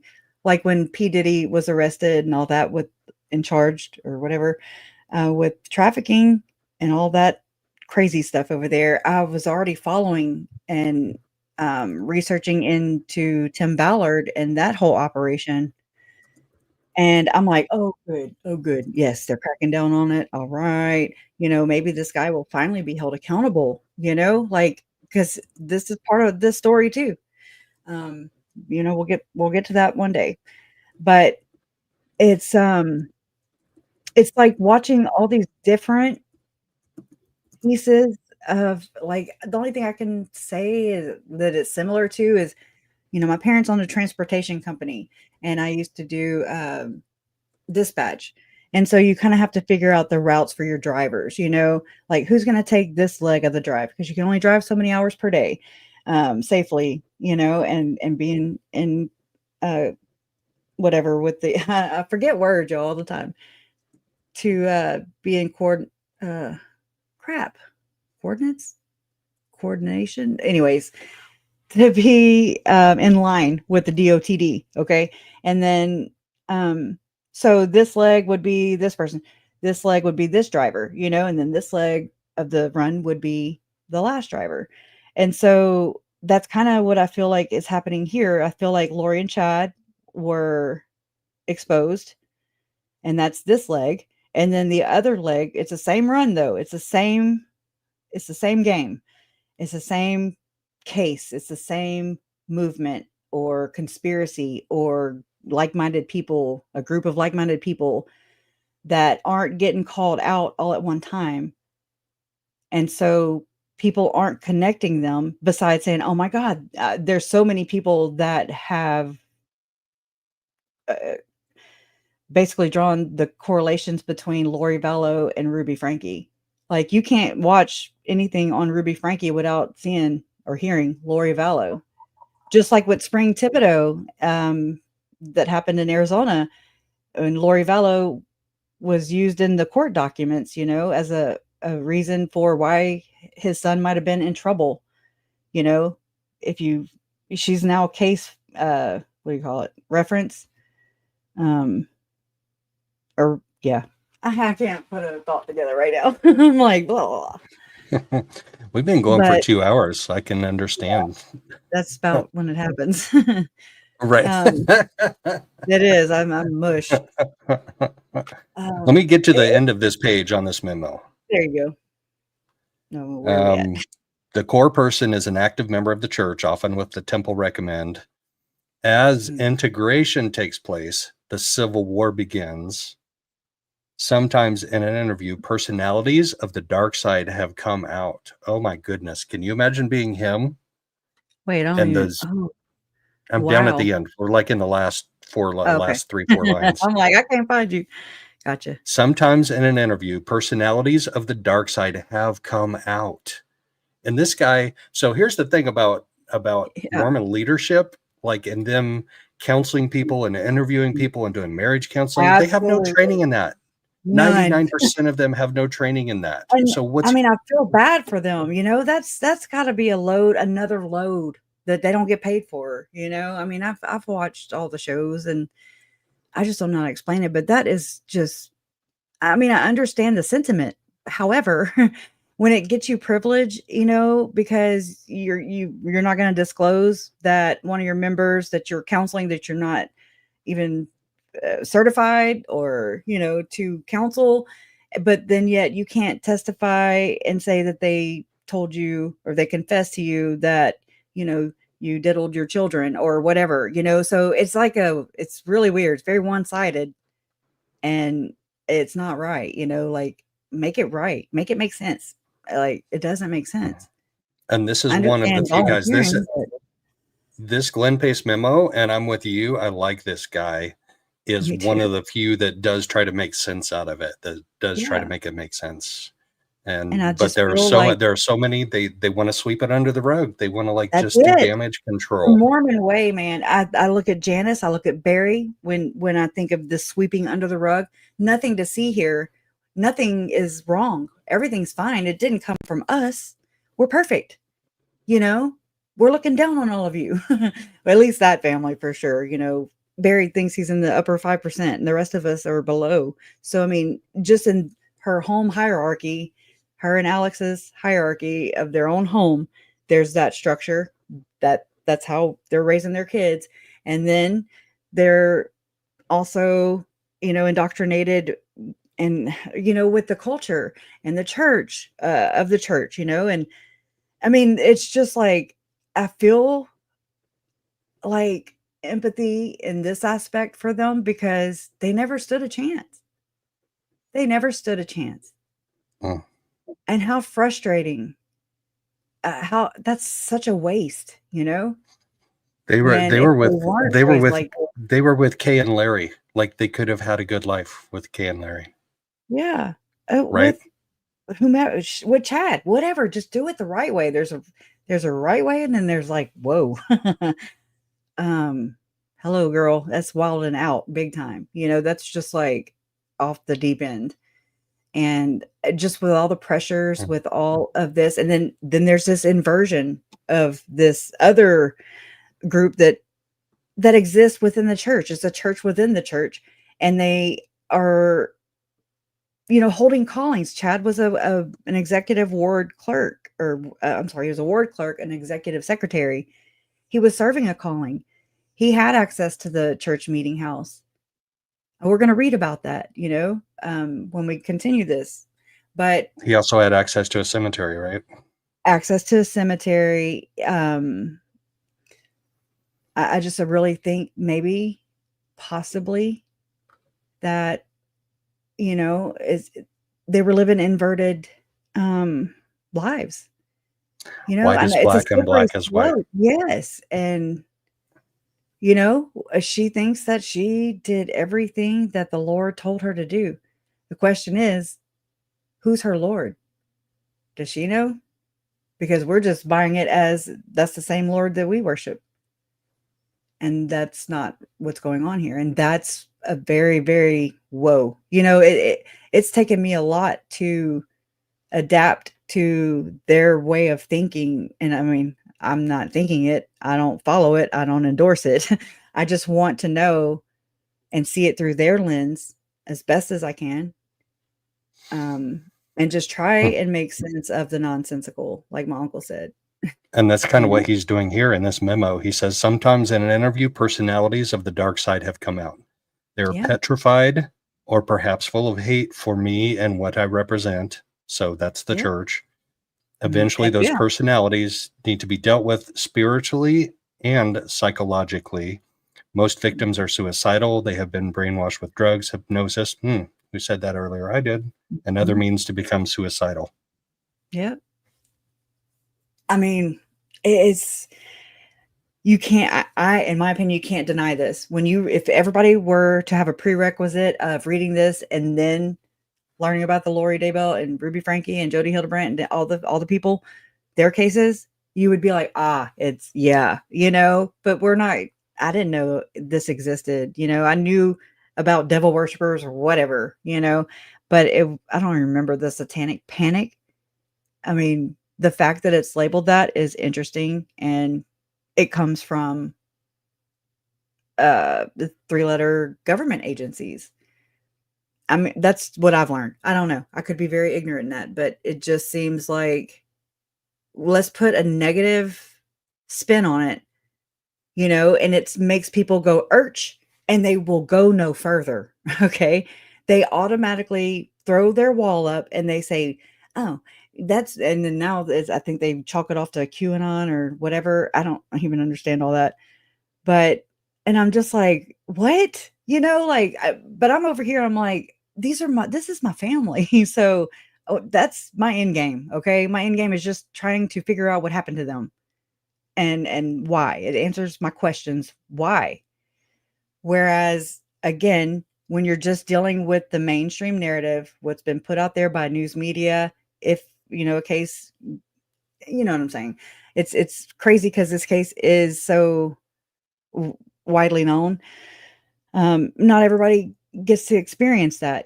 There's some missing people who don't get this kind of um what do you call it, traction, and so their pictures are never noticed or seen because they're not blonde hair and blue eyes or white kids, or it's so crazy. It really is.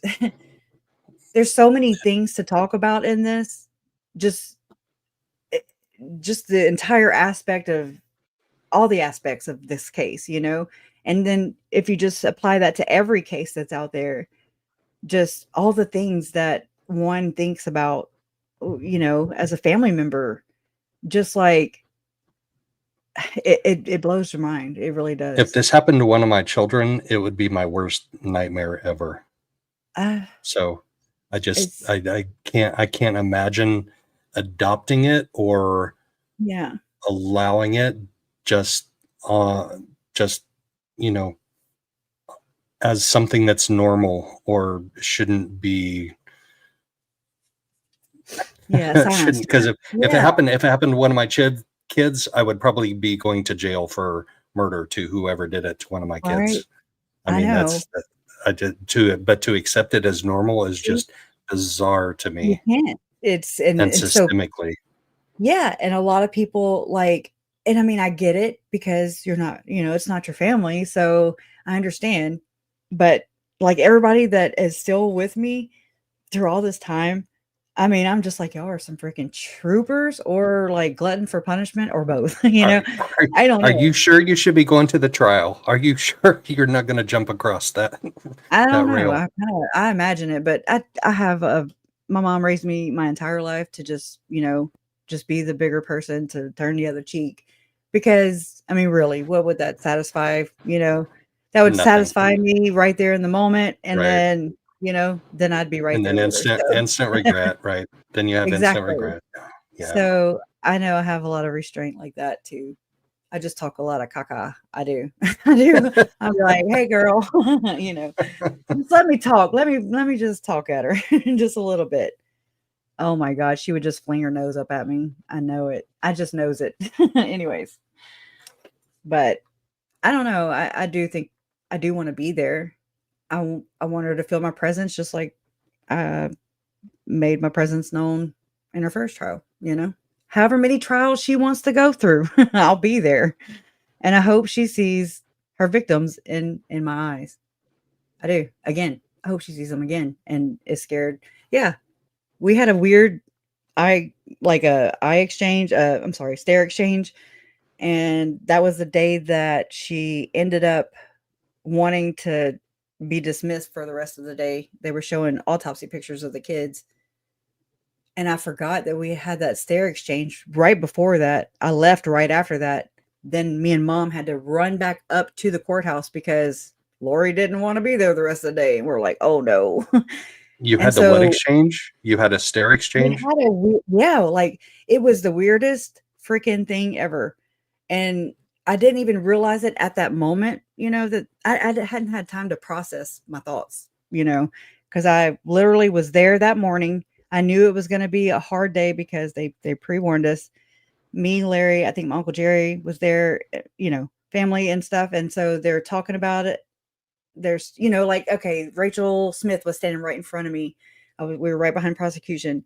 And I happened to glance up because I was trying to tweet out all the things. So it kind of keep me busy. Well, I happened to notice she was standing up and she had some photos and she they were face down, but then when she pulled them up, I could see just a little bit. And I didn't even see anything really, I don't think, but I was just like, it triggered me and I couldn't escape my own mind. I was like, I put my earbuds in. I was trying to find any song on YouTube that I could just blast through my ears. And just as I was trying to dissociate, basically. I couldn't get out of my body fast enough, I couldn't get out of that courtroom. But you can't make a lot of ruckus, and I would. I would. I'd be the one. And so I was just trying to hold my shit together, basically. And finally we went to break. And so I was like, Larry, I don't want to be here anymore. I'm going to go meet mom. Mom didn't go because she was smart. And so I walked to their condo and I helped my mom unload groceries. She was going to make spaghetti. And then we got a phone call and they were like, hurry, get back to the courthouse, or get to the courthouse because she's not wanting to testify the rest of the day. Well, so we run back up there. We get back into the courtroom before they shut the doors, right before they shut the door. And Judge Boyce was like, he basically ruled that she had to stay there. She couldn't check out. And so me and mom left and I started to think and I was like, oh my God, before I left, for the day, before I left, before that, at that break, her and I, everybody was like, all rise, and so we were doing all that. And her and I just locked eyes, but it's like, I don't remember looking at her directly, or how when you look at somebody, you communicate with your eyes, you communicate in a sense, especially if you're staring at each other. Yeah, 100%. Yeah. And so it's like I kind of zoned out or looked straight through her, or I don't even know. I really don't. But it was just this weird, long, awkward stare exchange. And then, So, whatever happened. but she knows who you are, right? Like when Oh, she God, looked yeah. at you, Yeah. That yeah. picture, there's, yeah, yes. And so it makes me wonder, I'm not saying that, oh my God, I'm the reason. I'm just saying it makes me wonder, did she see something in me that spooked her? Did she see her victims in me? I hope she did.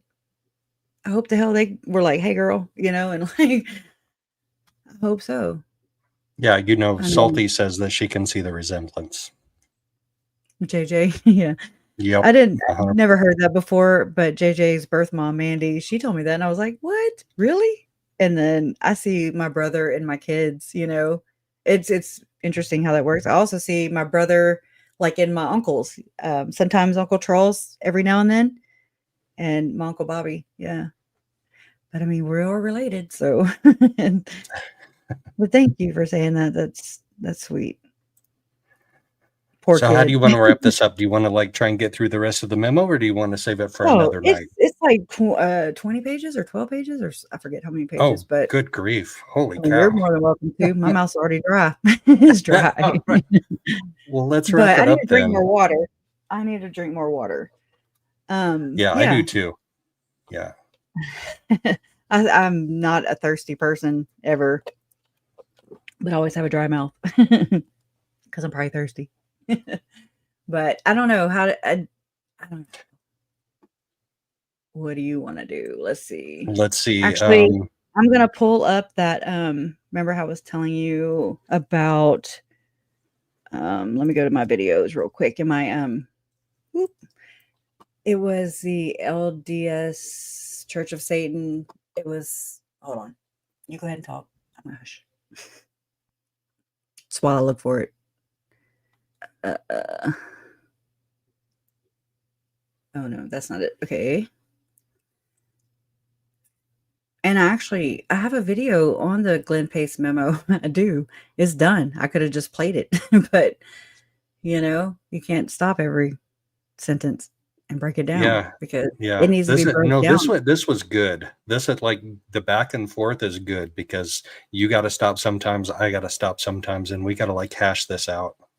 There's so many correlations, and I mean, especially once we get through it, it's gonna make a lot of sense, and hopefully a lot of people have already read it. And then maybe I can find a link too. That way you can share it in your description, and I can share it in mine. Yes, absolutely. Actually, here it is. But we need to keep going on Tuesday nights. So I'll see you next Tuesday. Yeah. Definitely. See you next Tuesday. And did you know that see you last Tuesday is cult? Anyways. Yeah, I know. It's a nerd. I'm a nerd. But I have it right here in 8 minutes, but that's up to you. It would just read. No, I like going point by point too. I like going point by point. You're right. Yeah. You're right. Yeah. You like what? I like going point by point as well. Yes. A to B to C to D to. Yeah. And just connect them or not, go through them, see if they relate or not. Now, okay, here is this. Sources, origins. The LDS Church of Satan's members taught their children that their group. Oh, wait, I haven't edited that yet. Let's not do that one. This is my brother and Mandy right there. Well, if I point at it, then. Right. Yeah. So, yeah, I don't have it ready. So let's just not. Let's not try to do it. Just say question no. So there's that. Oh, I hope so, Britt. Then thank you. Let's end with this. Let's end with Trace sent me this video. I know I didn't read it till after. I was like, I did the wrong video. That's all right. We got it now. We got the right one. I love hearing her voice. Turn your volume up. It's low. Say your ABCs, JJ. Oh, that's mine? Say your ABCs. No. I'm saying to everybody. It's hard to hear. A, B, C, D. I actually can't hear it. Can you hear it? Yeah.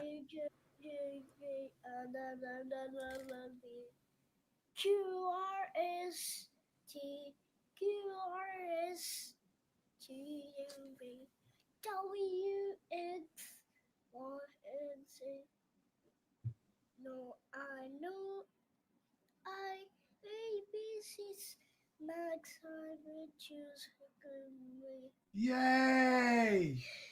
Oh my Say gosh. hi, Mama. Hi, Papa. How sweet. Say hi, Mama. Hi, Papa. ABC.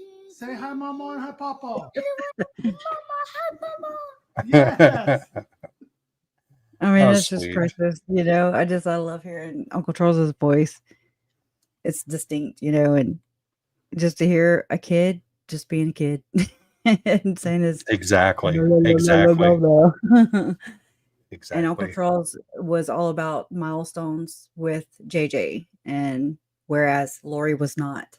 She didn't celebrate the milestones, and they were, you know, they came later, you know, because of his issues, or his abilities, I'll say.